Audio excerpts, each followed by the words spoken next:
ఈ ఆహాబు ప్రభుత్వం సరిగ్గా లేకపోతే ఏలే వచ్చి ముఖం మీద చేపెట్టి అంటాడు, ఇదిగో నీ దొంగ ప్రభుత్వం వలన పేదలు ఇబ్బంది పడుతున్నారు, నీ పనికి మాలిన ప్రభుత్వం వలన అన్యాయం జరుగుతుంది, నీ ప్రభుత్వం నీ సిస్టమ్ సరిగ్గా ఫామ్ అవ్వకపోతే ఈ సిస్టమ్ స్టక్ అవుద్ది ఏమనుకుంటావని వార్నింగ్ ఇచ్చాడా లేదా? బాగా నీ సిస్టమ్ సరిగ్గా లేకపోతే సిస్టమ్ ఫామ్ అవ్వదు అంటే నువ్వు సరిగ్గా పరిపాలించకపోతే నీకు పడాల్సిన వర్షాలు పడవు అన్నాడు. 3.5 సంవత్సరాలు వర్షాలు పడలేదంటే ప్రభుత్వ పరిపాలనకి వర్షాలకి, ప్రభుత్వ పరిపాలనకి పంటల దిగుబడికి, ప్రభుత్వ పరిపాలనకి ప్రకృతికి నడక్కి సంబంధం ఉంటుందా ఉండదా? మీకు ఇంకా బాగా అర్థం కావాలంటే ఉదాహరణ చెప్తానండి. కొన్ని ప్రభుత్వాలు వస్తే వర్షాలు పడవు, ఏ ప్రభుత్వాన్ని నడక్కండి. కొన్ని ప్రభుత్వాలు వస్తే ఊర్లు కొట్టిపోతాయి, ఆ ప్రభుత్వం కూడా ఏంటో నడకండి. ఒక మనిషి మరొక మనిషికి రాజు అయితే వాడి కొడుకులు వాడి మనవల్లో బాగుపడతారు, జాతి బాగుపడతారు తప్ప అందరినీ సమానంగా చూసే రాజు ఈ ప్రపంచంలో ఒక్కడైనా ఉన్నాడా? అందుకే ఆదాము దగ్గర నుంచి ఈ రోజు రాజకీయంలో ఉన్న ఎమ్మెల్యేలు ఎంపీల వరకు, ఈ రోజు సీఎం పిఎం వరకు, ఈ రోజు ఐక్యరాజ్య సమితిలో ఉన్న పెద్దల వరకు వీళ్ళ మనవళ్ళు కొడుకులు పంచాయతీ పరిస్థితులు ఈడి మనవల్లో బాగుపడతారే తప్ప పేద ప్రజలకి న్యాయం జరుగుద్దా? ఈడి ప్రభుత్వం వస్తే ఈడి క్యాస్ట్ బాగుపడతారు, ఈడి ప్రభుత్వం వస్తే ఈడి క్యాస్ట్ బాగుపడతారు, ఈడి చివరికి పంచాయతీలు ఉన్న ఈడి మనవల్లో బాగుపడతారు, కానీ ఒక పేదోడికి న్యాయం జరుగుద్దా? ఇప్పుడు చెప్పండి, తూర్పు దేశపు జ్ఞానులు ఏ పాయింట్ భుజాల మీద పెట్టుకుని వచ్చారు తెలుసా? రాజు ఎక్కడా? ఎందుకు రాజు ఎక్కడా?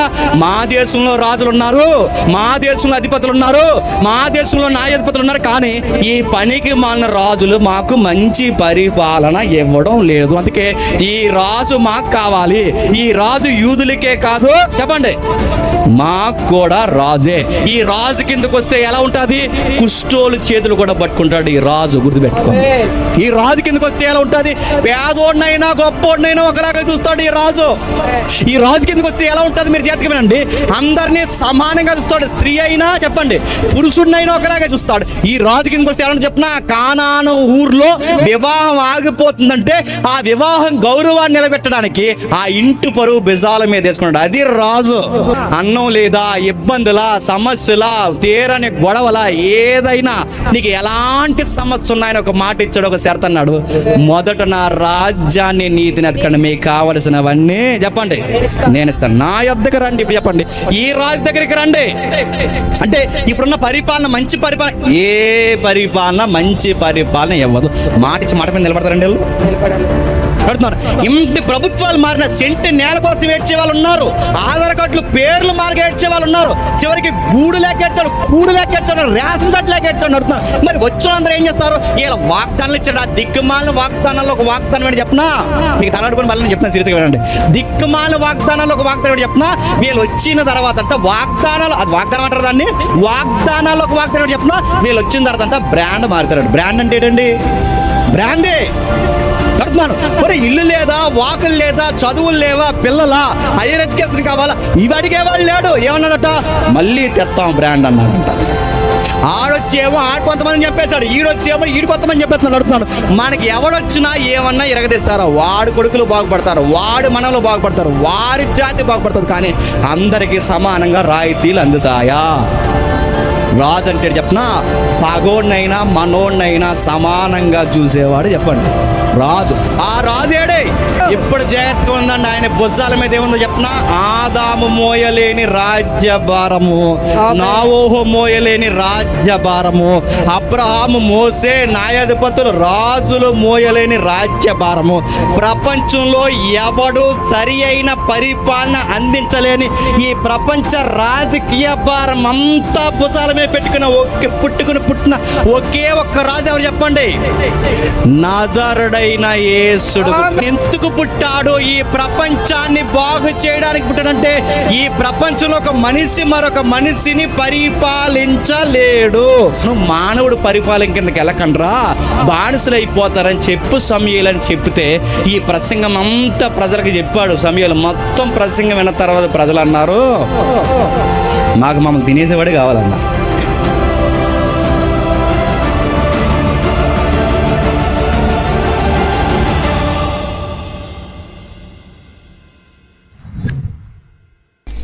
ఇక ఆలస్యం చేయకుండా త్వరగా కొన్ని అమూల్యమైన సత్యాలు మనం విందాం, ప్రార్థన చేసుకుందాం.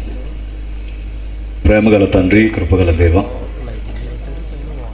తండ్రి ఈ మొదటి రోజు, ఈ డిసెంబర్ నెల మొదటి రోజు తండ్రి, క్రిస్మస్ పర్వదినాల్లోనికి మమ్మల్ని ప్రవేశింపజేసినందుకు మీకు స్తుతులు దేవా. అందరికీ పండుగలు ఉన్నాయి, మాకు కూడా పండుగ ఉందని చెప్పుకోవడానికి తండ్రి ఈ వేదిక కాదు తండ్రి. మా కొరకు ఒక రాజు ఇలలోనికి వచ్చాడు. దైవం తండ్రి మా కొరకు అసూలు బాసింది. ఏ మానవుడు తోటి మానవుడికి చేయలేని తండ్రి యజ్ఞయాగం మా కొరకు తండ్రి కొన్ని వేల సంవత్సరాల క్రితం తండ్రి ఈ భూమి మీద చరిత్రలో నమోదు చేయబడింది, జరిగింది.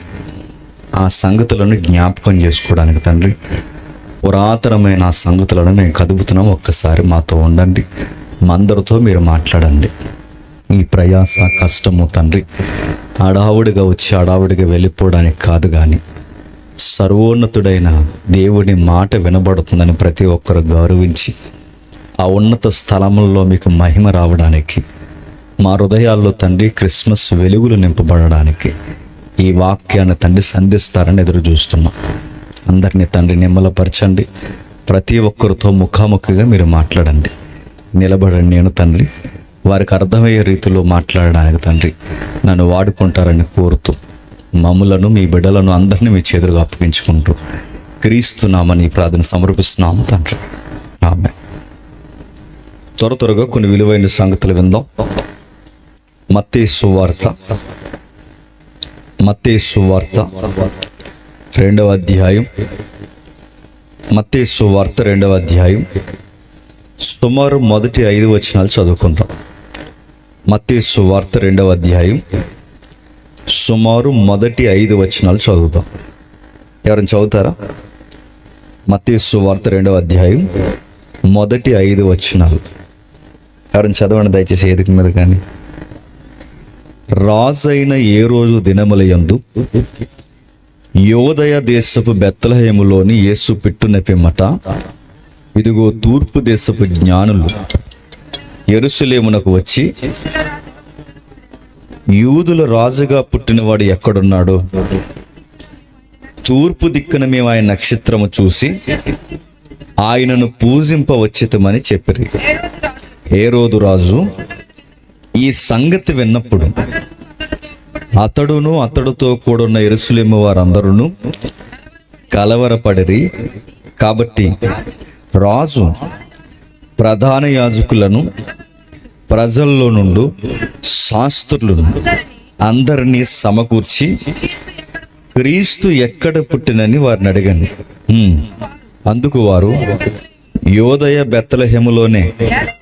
ఏలయనగా యోదయ దేశపు బెత్లెహేమా, నీవు యోధా ప్రధానులలో ఎంత మాత్రమును అల్పమైన దానివి కావు. ఇశ్రాయేలును నా ప్రజలను పరిపాలించు అధిపతి నీలో నుండి వచ్చును అని ప్రవక్త ద్వారా రాయబడి ఉన్నదని. ఆగుదాం. అందరి దగ్గర బైబిల్ ఉందా? ఎవరి దగ్గర బైబిల్ లేకపోయినా పక్కవారు బైబిల్ చూడండి. బైబిల్ లేకుండా వాక్యం వినకండి. సరే, ప్రతి ఏడాది ఈ సందర్భాలు చదువుకోవడం మన క్రైస్తవ్యానికి వాడుక. ప్రతి ఏడాది ఈ సందర్భాలు తలపోసుకోవడం మనకు సాంప్రదాయం అయింది. కానీ ఆ చదువుతున్న వాక్య భాగాల్లో అసలు విషయాలు మనం ఏమన్నా అర్థం చేసుకున్నామంటే ప్రశ్నార్థకమే. తెలుగు అక్షరాలు తెలుసు కనుక చదువుకున్నాం. చదివింది మనకేమైనా అర్థమైందంటే చాలా మందికి క్వశ్చన్ మార్క్ మొక్కలు కనబడతాయి. నేను అడుగుతున్నాను, ఎందుకు చదవం? తెలియదు. క్రిస్మస్ కనుక ఈ అధ్యాయాలు చదువుకున్నాం. కానీ మత్తయ్య గారు డిసెంబర్ నెల మొదటి వారం వచ్చేసరికి ఈ అధ్యాయాలు చదువుకుంటామని రాయలేదు ఆయన. మత్తయ్య గారు ఈ అధ్యాయాలు రాయడానికి చాలా ప్రారంభం నుంచి ఆయన చూస్తూ ఈ ప్రపంచంలో జరుగుతున్న అనేకమైన మింగుడు పడని సందర్భాలకి, ముఖ్యంగా ప్రపంచ రాజకీయ వ్యవస్థకి తేలని అనేక సంగతులకి సమాధానం చెప్పడానికి, ముఖ్యంగా తన పిల్లలైన ఇశ్రాయేలైన తన పిల్లలైన దేవుని పిల్లలైన ఇశ్రాయేలుకి జవాబు ఇవ్వడానికి, ఈ సమాజం ఏ విధంగా నడుస్తుందో ఒక్కసారి మన కళ్ళకి కనబడేలా చూపించడానికి రాయబడిన అధ్యాయమే ఈ మత్తయి సువార్త మొదటి అధ్యాయాలు. అయితే ఈ మత్తయి సువార్త మొదటి అధ్యాయం మనం చదువుతున్నప్పుడు మత్తయి గారు ఏదో ఖాళీగా కూర్చొని రాసిన కవి అయితే కాదు ఈయన ఎలా అంటాడంటే అటు గవర్నమెంట్ తరపున ఇటు ప్రజల తరపున రెండు వర్గాల్లో పనిచేస్తున్న ఆ మధ్యవర్తిత్వం చేస్తున్న ఒక ట్యాక్స్ కలెక్టర్ ఈయన. అంటే ఆ రోజుల్లో పన్ను వసూలు చేసేవారు, ట్యాక్స్ వసూలు చేసేవారు. అలాంటి రోజుల్లో అటు ప్రజలకు కానీ ప్రభుత్వానికి కానీ మీడియేటర్గా పనిచేస్తున్న ఈయనకి ప్రజల నాడేంటో ఈయనకి తెలుసు, అలాగే ప్రభుత్వం యొక్క తీరుతల్ని ఎలా ఉంటాయో ఈయనకి తెలుసు. ఈ రెండిటి మధ్య ప్రభు యొక్క పుట్టుక ఎలాంటి సందర్భంలో జరిగిందో ఈయనకి బాగా తెలుసు. ఆ తెలిసిన సందర్భాలని మనకు పరిచయం చేస్తున్నాడు. ఏమని పరిచయం చేస్తున్నాడు? రాజు అయిన ఏ రోజు దినముల యందు యూదా దేశపు బెత్లెహేములో యేసుక్రీస్తు వారు పుట్టారు. కన్ఫామ్. ఈ మధ్యకాలంలో చాలా మంది తగునమ్మని రెడీ అయిపోయామంటున్నారంటే యేసుప్రభు పుట్టుకట ఆధారాలు లేవంట. మరి ఏమున్నాయంట ఆధారాలు? ఈడికే ఆధార్ కార్డు ఉందంటే ఇంక యేసుప్రభుకి ఏమీ లేదంట. అందుకంటే యేసుప్రభు వారిని తప్పుపడతారట. ఇలాంటి గాలిగొట్టం బ్యాచ్ తరాల్లో వస్తారని భవిష్యత్తు తిరిగిన దేవుడికి ముందే తెలిసే యేసుప్రభు ఫలానా అనగనగనగా పుట్టాడని బైబిల్లో లేదు. అనగనగా లేదు బైబిల్లో. ఏముందో తెలుసా? రోమా ప్రభుత్వం ఉంది. ఆ ప్రభుత్వం కింద కొంతమంది గవర్నర్స్ పనిచేస్తున్నారు. ఆ గవర్నర్స్ ఆ రోజుల్లో ఒక క్యాడర్ ఉంది. ఆ క్యాడర్ కొన్న పేరేంటంటే హెరోదియన్స్ అంటారు. వాళ్ళు హేరోదులు అంటే గవర్నర్స్ అన్నమాట. అంటే ప్రభుత్వం తరపున ఒక రాష్ట్ర స్థాయిలో పనిచేసే ప్రధాన పౌరుడు ఆ రోజుల్లో ఎవరున్నారంటే హేరోదు. ఆ హేరోదు అన్నవాడు నిజంగా చరిత్రలో ఉన్నాడంటే ఉన్నాడు. అతని మహా హేరోదు అని బైబిల్ చరిత్ర డిక్లేర్ చేయకముందే ప్రపంచ చరిత్ర కూడా ఒప్పుకుంటుంది. ఫలానా లేదు, ఆయన మహా హేరోదు అని ఉంది. ఆయన కట్టించిన కట్టడాలు కూడా ఉన్నాయి. సుమారు 46 సంవత్సరాలు కట్టిన మందిరం ఉంది. ఆ యేసుప్రభు వారు చూపిస్తారు, ప్రభా ఈ శృంగారం అనే దేవాలయాన్ని చూడు, ఇది 46 సంవత్సరాలు కట్టారని చూసారా? ఆ 46 సంవత్సరాలు కట్టిన దేవాలయం ఎవడ కట్టింది అనుకుంటున్నారు?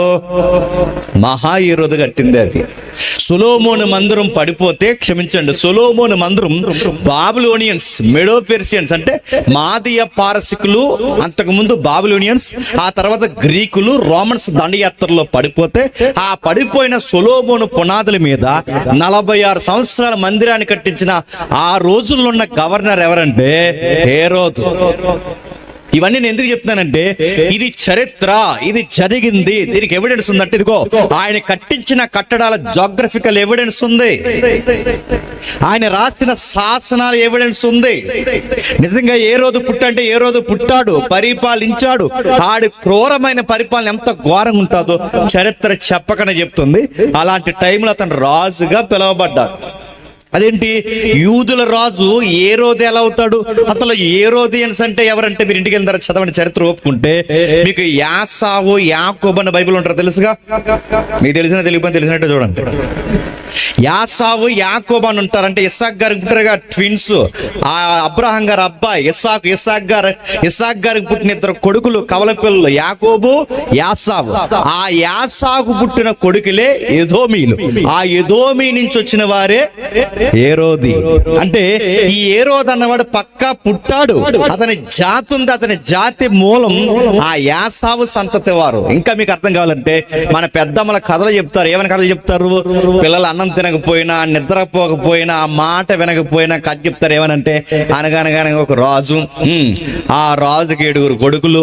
ఆ 7 కొడుకులు పని పాట లేక ఏటకెళ్తే ఇంక ప్రపంచంలో ఏం దొరకలేదని 7 చేపలను పట్టారంట. ఏమవుతుంది? ఈసారి మీ అమ్మమ్మ మీ పెద్దమ్మ ఇంకెవడైనా ఉంటే వాళ్ళని అడగండి.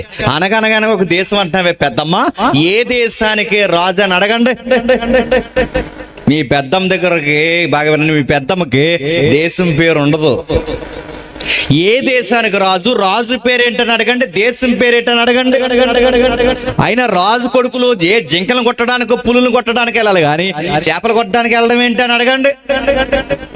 అయినా రాజుకి 7 కొడుకులే పుట్టడం, వీడు ఆడపిల్ల పుట్టలేదని అడగండి. అది కథరా అన్నీ అడగంటదంటే కథకి ఏముండదు? జాగ్రఫీ ఉండదు, కథకి ఏముండదు? హిస్టరీ ఉండదు, కథకి విట్నెస్ ఉండదు. కానీ వాస్తవానికి చరిత్ర ఉంటుంది, భౌగోళిక సాక్ష్యం ఉంటుంది, వ్యక్తుల కదలికలు ఉంటాయి. అవి చరిత్రలో వాస్తవికంగా. అంటే యేసుప్రభు పుట్టుక కథ కాదు. నిజంగా రాజు ఉన్నాడంటే ఉన్నాడు, నిజంగా చరిత్ర జరిగిందంటే జరిగింది. ఆయన అనగనగా పుట్టాడని లేదు. పలానా మన యుగము అలాంటి యుగమని లేదు. పక్కా క్రీస్తు శకం అంటే ఆయన పుట్టికలో పుట్టిన కాలాన్ని గుర్తుపెట్టుకోండి. మొదటి శతాబ్దంలో ఆయన పుట్టాడు. ఆ పుడుతున్న దానిని నమోదు చేస్తున్నాడు. రోమ ప్రభుత్వానికి చక్రవర్తి కైసర్ అంటారు. కైసర్, ఆ కైసర్ కింద పనిచేసే మనుషులు ఉంటారు. వాళ్ళని 4 బఫర్ జోన్స్ గా విడజేస్తారంటే తూర్పు, పరమడ, ఉత్తరం, దక్షిణం. అంటే ఈ తూర్పు, పరమడ, ఉత్తర, దక్షిణంలో సుమారు ఆ దేశానికి 4 జోన్స్ గా విడదీస్తే అందులో యాక్టివ్ జోన్ లో ఉన్న వ్యక్తే మహా ఏరోదు. ఆ ఏరోదు కాలంలో పుట్టిన వాడే ప్రభు అయిన యేసుక్రీస్తు వారు. ఈ ఏరోదుని యూదుల రాజు అనేవారు. యూదులకి ప్రత్యేకించి రాజు ఏంటి? యూదులకి ప్రత్యేకించి రాజు ఎందుకుండేవాడంటే యూదులకి సాంప్రదాయాలు, నమ్మకాలు, మతమౌద్యము ఎక్కువ.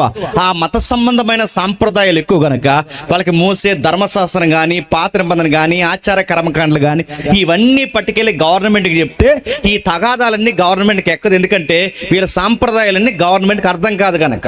ఆ మాటలు మీకు అర్థమవుతుంది లేదంటే ఈ చక్రవర్తి స్థాయిలోనికి మత గొడవలు, ఇవన్నీ ల్యాండ్ ఇష్యూలన్నీ ఆ స్థాయి వరకు గొడవలు రాకూడదు కనుక కొన్ని గొడవలు సెంట్రల్ వరకు రాకుండా ఉండడానికి స్టేట్లోనే చక్కబెట్టడానికి కొన్ని అధికారాలు పెట్టింది రోమా ప్రభుత్వం. అందులో ఒకటి సన్హెడ్రిన్ సభ, పెద్దల సభ అంటారు. దాన్నే ప్రధాన యాజకులు, వాటినే పెద్దల సభ అంటారు. ఈ పెద్దల సభలో తేలిన గొడవల్ని బాగా వినాలి. ఏరోద్ దగ్గర తెస్తారు. ఏరోద్ దగ్గర కూడా తేలకపోతే పిలాతు దగ్గర తెస్తారు. పిలాతు దగ్గర కూడా తేలకపోతే చక్రవర్తి దగ్గర తెస్తారు. దీన్నే జిల్లా స్థాయి సెషన్స్ కోర్టు అంటున్నాయి మనం. ఆ టైపు కోర్టు వారీగా కొన్ని బెంచ్లు పెట్టారనమాట. వీటన్నిటిలో ఆ రోజుల్లో ఆ ఏరియాకి రాజుగాను ప్రధాన పౌరుడిగా పనిచేస్తుంది ఎవరంటే హేరోదు. అతను రాజు అనేవారు ఆ రోజుల్లో, యూదుల రాజు అని. ఆ రాజు దగ్గరికి ఎవరు వచ్చారట? తూర్పు దేశపు జ్ఞానులు. బాగా వినండి. వచ్చిన వారు ఏం చేశారు అడుగుతున్నారు చూడండి. యోధా దేశపు బెత్లెహేములో యేసుక్రీస్తు పుట్టిన పిమ్మట తూర్పు దేశపు జ్ఞానులు యెరూషలేమునకు వచ్చి యూదుల రాజుగా పుట్టిన వాడు ఎక్కడున్నాడని ఎవరిని అడిగారట? రాజుని అడిగారట. ఇప్పుడు ప్రశ్న, రాజునే రాజు ఎక్కడని అడిగితే రాజుకి ఎలా ఉంటుందండి? కలవరం వచ్చేసింది. ఆడికి కలవరం వచ్చేసింది, వాడి క్యాడర్కి కలవరం వచ్చేసింది. ఆ సమకాలీన శాస్త్రులు ఎవరైతే ఉన్నారో వీళ్ళందరికీ కలవరం స్టార్ట్ అయింది, కంగారైంది.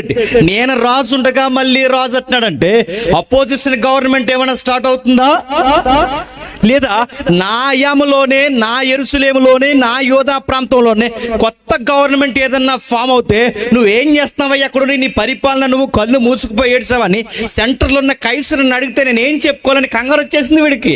అంటే ఇప్పుడు ఏ స్థాయిలో ఉన్న గొడవ ఇది ఒక పొలిటికల్ ప్రాబ్లం అయిపోయింది. అంటే ఒక రాజకీయ సమస్య అయింది.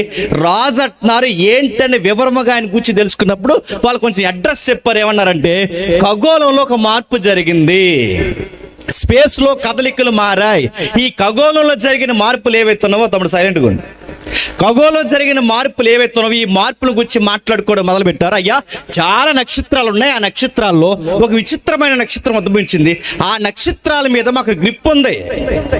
ఖగోళంలో జరుగుతున్న మార్పులు అంటే స్పేస్ మీద మాకు అవగాహన ఉంది. ఒక మాట చెప్పాలంటే ఆ తరానికి వారు సైంటిస్టులు, శాస్త్రులకు మించిన వారు. గుర్తుపెట్టుకోండి, వారు ఎవరైతే ఉన్నారో ఆ సైంటిస్టులుగా పనిచేస్తున్న వాళ్ళందరూ ఎవరైతే ఉన్నారో వాళ్ళ ఖగోళం మీద పట్టుంది. ప్రాఫెసీ అంటే ప్రవచనాల మీద కూడా అవగాహన ఉంది వాళ్ళకి.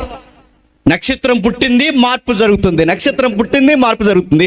ఈ విషయాన్ని రాజు చెవులు ఎప్పుడైతే పడేశాడో రాజుకు ఒక విషయం స్ట్రైక్ అయిందంటే వీళ్ళు రాజు రాజు రాజు అంటున్నాడంటే అంటే క్రీస్తుని గురించి ఏమైనా మాట్లాడుతున్నారని పురాతనమైన ప్రతులు తిరగడం మొదలు పెడితే వాళ్ళకి అర్థమైంది. అవును, పురాతనమైన ప్రతుల్లో సెలవిస్తున్న మాట ఏంటంటే ఇదిగో ఈ బెత్లెహేములోనే యేసు ప్రభువు వారు పుడతాడు, ఈ బెత్లెహేములోనే క్రీస్తు పుడతాడన్న సంగతి మాకు లేఖనము చెబుతుందని వాళ్ళు డిక్లేర్ చేశారు.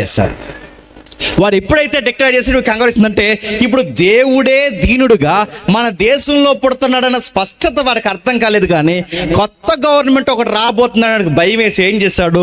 వాళ్ళు వచ్చిన సంగతిని అంటే నక్షత్రాన్ని చూసిన సమయాన్ని, వచ్చిన సమయాన్ని, చూసిన సమయాన్ని, వచ్చిన సమయాన్ని రెండు టాలీ చేసుకున్నారు.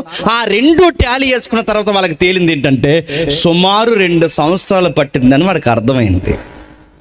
అంటే తూర్పు దేశాల నుంచి జ్ఞానులు వచ్చడానికి, తూర్పు దేశం నుంచి యెరూషలేము ప్రాంతానికి జ్ఞానులు రావడానికి పట్టిన సమయం ఎంత అంటే సుమారు 2 ఏళ్ళు. ఎంత? 2 ఏళ్ళు. 2 సంవత్సరాలను మీరు ఎట్లా చెప్పగలరంటే, బైబిల్ చెప్తుంది, బాగా వినండి, మీరు ఇంటికి వెళ్తారు చదవండి. ఎలా చెప్పగలరంటే, నక్షత్రం చూసిన సమయము వచ్చిన సమయము, చూసిన సమయము వచ్చిన సమయం, రెండింటిని చూసి ఎన్ని సంవత్సరాల్లో పిల్లల్ని చంపేమన్నాడు?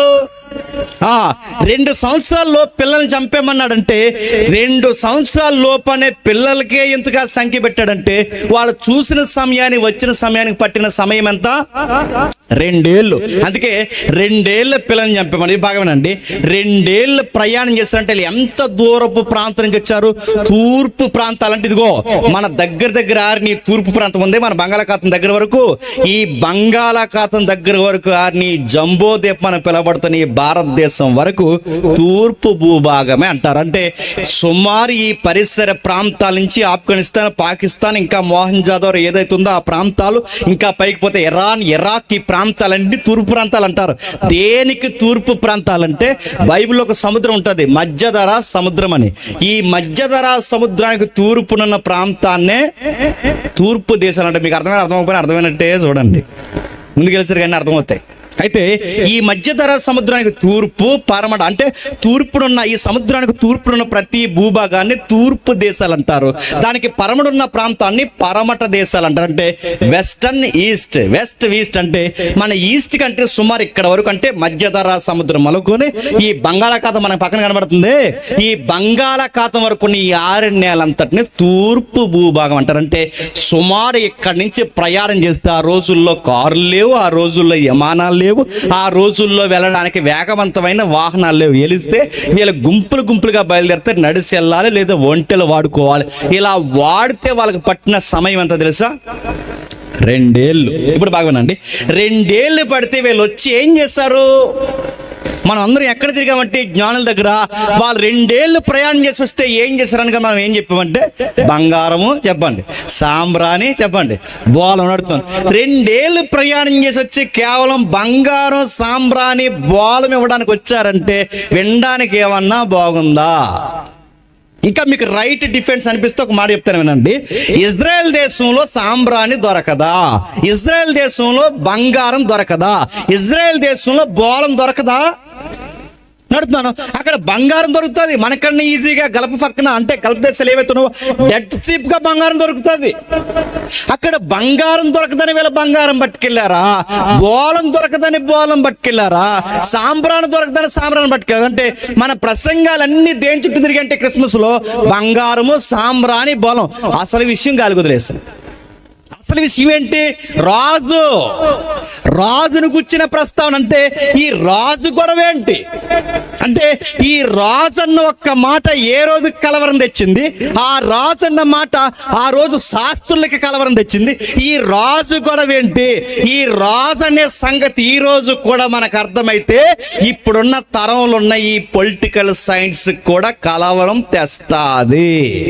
ఇంకా మాట చెప్పనా, మీకు నచ్చిన మాట, ఇంకా రాజకీయ జెండాలు అటు ఇటు మోస్తున్న బ్యాచ్ ఎవరైనా ఉంటే మీ జెండాకి మీకు కూడా కలవరం వచ్చేస్తాది.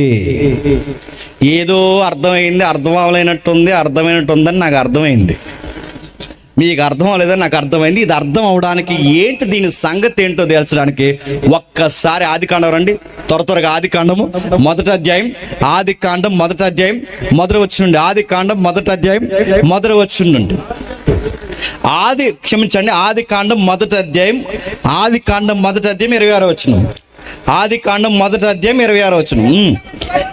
దేవుడు మన స్వరూపమందు మన పోలిక చొప్పున నరులను చేయుదము, వారు సముద్రపు చేపలను, ఆకాశ పక్షులను, పశువులను, సమస్త భూమి మీద ప్రాకు ప్రతి జీవిని, జంతువుని ఏలుదురుగాకని పలికని. జాగ్రత్త వినండి, ఈ ముల్లోకాల్ని పరిపాలిస్తున్న మహారాజు ఎవరండి? దేవుడు కనబడని దృశ్య ప్రపంచము, అదృశ్య ప్రపంచాన్ని, రెండు ప్రపంచాలు అంటే కనబడుతున్న డైమెన్షన్, కనబడని డైమెన్షన్, అంటే కనబడుతున్న యూనివర్స్, కనబడని యూనివర్స్, విజిబుల్ ఇన్విజిబుల్, అంటే ఈ రెండు యూనివర్స్ని పరిపాలిస్తున్నది ఒకే ఒక్క రాజు. ఎవరు చెప్పండి? దేవుడు. ఇప్పుడు ఆయన మహారాజు అయితే ఆ మహారాజు కిందట దేవుడు మానవుల్ని తయారు చేశాడట. బాగా వినాలి. ఆ మహారాజు కింద దేవుడు మానవులను తయారు చేసి ఏమన్నాడట?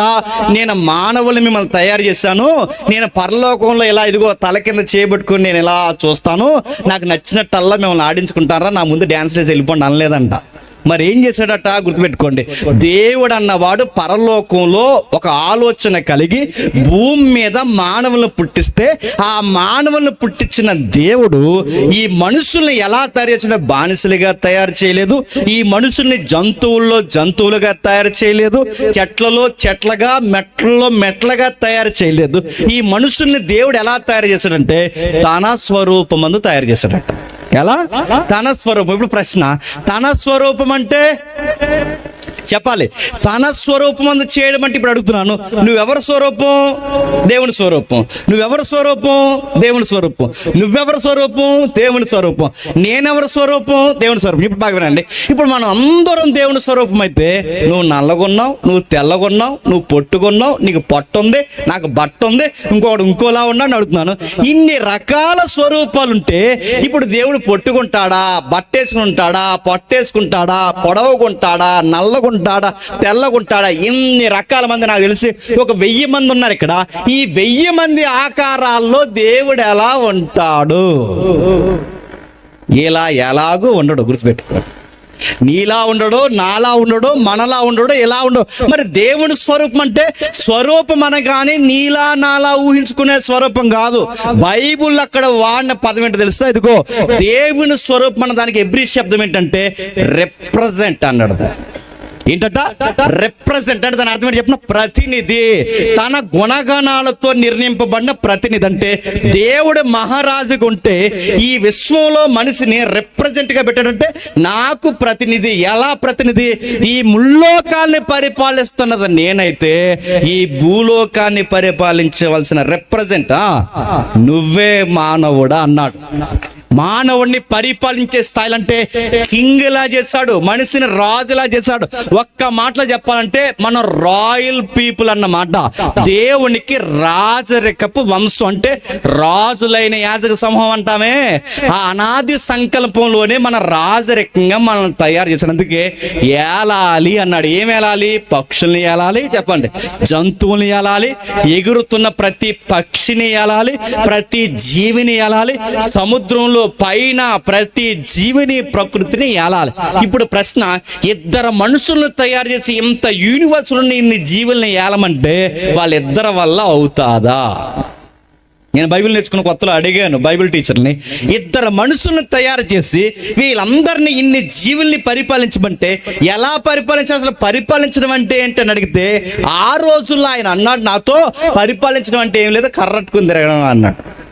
అడుగుతున్నాను, ఒకవేళ కరెక్ట్గా తిరగమే ఒకవేళ పరిపాలించడం అయితే 84 లక్షల జీవరాశుల వెనకాల ఒక మానవుడు కర్ర పట్టుకుని ఎలా తిరుగుతాడు? ఇంకా ప్రశ్న, సముద్రంలో ఈ రోజుకి మింగుడు పడిన అనేక రకాల జీవులు ఉన్నాయా లేదా? తెలియని జీవరాశి చాలా ఉంది. ఇప్పటికీ అమెజాన్ అడవుల్లోకి పోతే, లేదా ఈ ఎడారి ఏదైతే సహారా ఎడారిలోకి పోతే ఇప్పటికీ మనకు తెలియని చాలా జీవరాశి ఉంది. ఇంత జీవరాశిని మానవుడు ఎలా పరిపాలించగలడు? పరిపాలించడం అంటే మనం అనుకుంటున్నాం ఏదో గేదెలు మేపుతున్నట్టు, గొర్రెలు మేపుతున్నట్టు అనుకుంటున్నాం. పరిపాలించడం అంటే ఉస్సు బుస్సని తిరగడం కాదు. పరిపాలించడం అంటే మానవుడికి దేవుడిచ్చిన అధికారం ఏంటో తెలుసా? ఇదిగో, నువ్వు నా మాట విను, ఈ ప్రకృతి నీ మాట వింటది. అది పరిపాలించడం అంటే. నువ్వు నా మాట వినంటే, నువ్వు నా మాట వింటే జంతువులు నీ మాట వింటాయి, పక్షులు నీ మాట వింటాయి. నువ్వు నా మాట వింటే నువ్వు నిలబడిన నేల కూడా నీ మాట వింటది. అందుకే చూడండి, ఆదాము దేవుని మాట విన్నంత కాలం పంట పండించుకునే అవసరత ఆదాముకు వచ్చిందా? పండేసింది భూమి అంతే. మళ్ళీ చెప్తున్నాను, ఆదాము దేవుని మాట విన్నంత కాలం వర్షాలు పడాలి ప్రభువా అని మానవుడు ప్రార్థన చేసుకోవాల్సిన అవసరత వచ్చిందా? పడ్డాయంతే. మళ్ళీ చెప్తున్నాను, వాళ్ళకి ఆకలేస్తే తింటారు, ఆకలేయకపోతే ఉంటారు. వాళ్ళకి వస్త్రాలతో పని లేదు, మనుగడతో పని లేదు, వ్యాధులు లేవు, బాధలు లేవు, ప్రమాదం లేదు, చావే లేదు. ఆదాము దేవుని మాట వింటే జీవితం ఎలా ఉందో తెలుసా? ఈ భూమి మీద 3 పువ్వులు చెప్పండి అంతకు మించుంది. అంటే పరిపాలించడం అంటే ఏంటి? నువ్వు నా మాట వినాలి, ఈ ప్రకృతి నీ మాట వింటాది. అందుకే మీరు చూడండి, మనం దేవుని మాట వినకపోతే ఈ యూనివర్స్ ఎవరి మాట వినదు చెప్పండి? మీకు ఇంకా బాగా అర్థం కావాలంటే, ఆహాబు కాలం మీకు తెలుసుగా, యెజబెల్ అలా ఆయన, ఆ యెజబెల్ ఆయన ఆహాబు ఎవరైతే ఉన్నారో, ఈ ఆహాబు ప్రభుత్వం సరిగ్గా లేకపోతే ఏలే వచ్చి ముఖం మీద చేపెట్టి ఇలా అంటాడు, ఇదిగో నీ దొంగ ప్రభుత్వం వలన పేదలు ఇబ్బంది పడుతున్నారు, నీ పనికి మాలిన ప్రభుత్వం వలన అన్యాయం జరుగుతుంది, నీ ప్రభుత్వం నీ సిస్టమ్ సరిగ్గా ఫామ్ అవ్వకపోతే ఈ సిస్టమ్ స్టక్ అవుద్ది ఏమనుకుంటామని వార్నింగ్ ఇచ్చాడా లేదా? బాగా నీ సిస్టమ్ సరిగ్గా లేకపోతే సిస్టమ్ ఫామ్ అవ్వదు. అంటే నువ్వు సరిగ్గా పరిపాలించకపోతే నీకు పడాల్సిన వర్షాలు పడవు అన్నాడు. 3.5 సంవత్సరాలు వర్షాలు పడలేదంటే ప్రభుత్వ పరిపాలనకి వర్షాలకి, ప్రభుత్వ పరిపాలనకి పంటల దిగుబడికి, ప్రభుత్వ పరిపాలనకి ప్రకృతికి నడక్కి సంబంధం ఉంటుందా ఉండదా? మీకు ఇంకా బాగా అర్థం కావాలంటే ఉదాహరణ చెప్తానండి. కొన్ని ప్రభుత్వాలు వస్తే వర్షాలు పడవు, ఏ ప్రభుత్వాన్ని నడక్కండి. కొన్ని ప్రభుత్వాలు వస్తే ఊర్లు కొట్టిపోతాయి, ఆ ప్రభుత్వం కూడా ఏటని అడగండి. మన అర్థం అంటే ప్రభుత్వాలకి ప్రకృతికి, ప్రభుత్వాలకి వర్షాలకి, ప్రభుత్వాలకి పంటలకి సంబంధం ఉంటుంది. అందుకే దేవుడు మానవుని తయారు చేసినప్పుడు జంతువుల్లో జంతువుగా తయారు చేయలేదు. ఈ ప్రకృతికి నీకు సంబంధం ఉంది. నువ్వు నాతో సంబంధం కలిగి ఉంటే చెప్పండి, ఈ నేల నీతో సంబంధం కలిగి ఉంటుంది, ఈ ప్రకృతి నీతో సంబంధం కలిగి ఉంటుంది. అందుకే ఆదాము మాట వినలేదు, దేవుని మాటను పక్కన పెట్టాడు, తన భార్య మాట విన్నాడు. దేవుడు పర్టికులర్ గా పాయింట్ నొక్కాడు, నీవు నీ భార్య మాట విని. ఎప్పుడైతే ఆదాము దేవుని మాట కాదని భార్య మాట ఎప్పుడైతే విన్నాడో, పండే పంట పండిందా? తనకు కావలసిన జీవవృక్షాలు వచ్చాయా? రాలేదు. చివరికి ఏమైంది? బట్టకేడ్చాడు, కూడికేడ్చాడు, నీడకేడ్చాడు, చివరికి అనారోగ్య సమస్యలతో మగ్గిపోయాడు.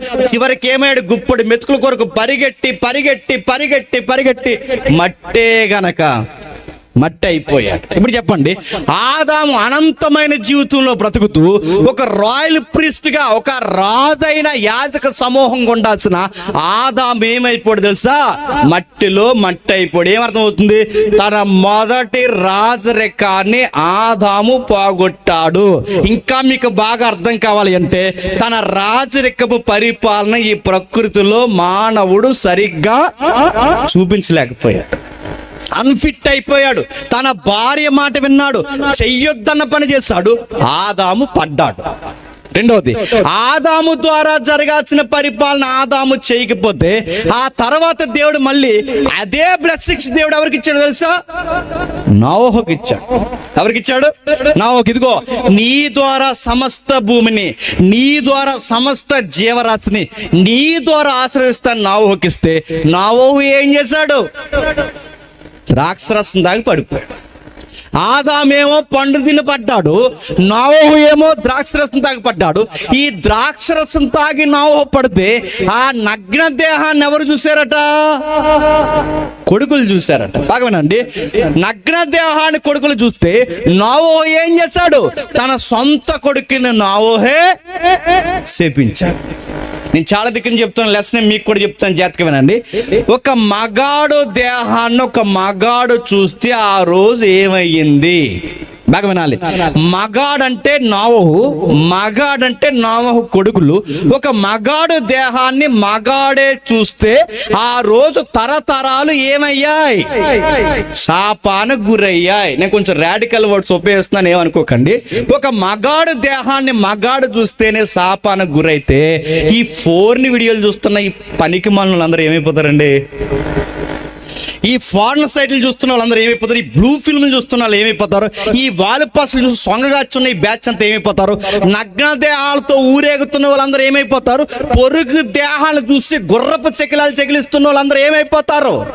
నాశనం అయిపోతారు. మళ్ళీ చెప్తున్నాను, ఆ రోజు ఒక మగాడి దేహాన్ని మగాడు చూస్తే ఇంత నాశనం అయితే, నీకు సంబంధం లేని దేహాలను చూసుకుంటూ తిరిగితే ఏమవుతావు? ఆదాము ఏమయ్యాడు? బాగున్నాడు, పడ్డాడు. నోవహు ఏం చేశాడు? ద్రాక్షరసం తాగబడ్డాడు.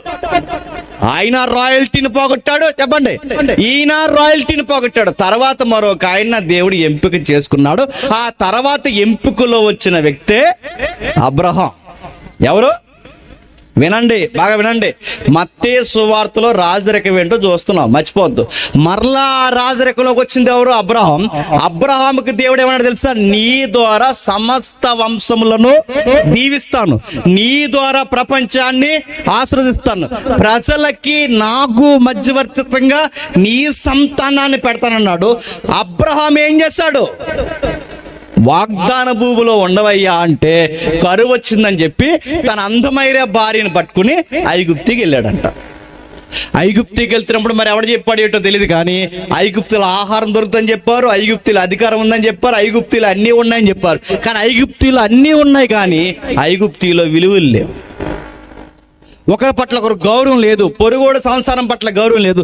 ఈ విషయం అబ్రహాంకి అర్థమైంది. అక్కడ ఆహారం దొరుకుతుంది, అధికారం ఉంటుంది, అన్నీ ఉంటాయి, కానీ విలువలు లేవన్న సంగతి ఎప్పుడైతే అబ్రహాంకి అర్థమైందో సీరియస్గా తన భార్యకు ఒక మాట అన్నాడు. నువ్వు చాలా అందంగా ఉంటావు, నీ అందం నా ప్రాణానికి ప్రమాదం అయ్యేలా ఉంది, అందుకే నేను ఏమంటానంటే అందరూ చూస్తుండగా నేను సెల్లి అంటాను, అందరూ చూస్తుండగా నువ్వు నన్ను సీరియస్గా.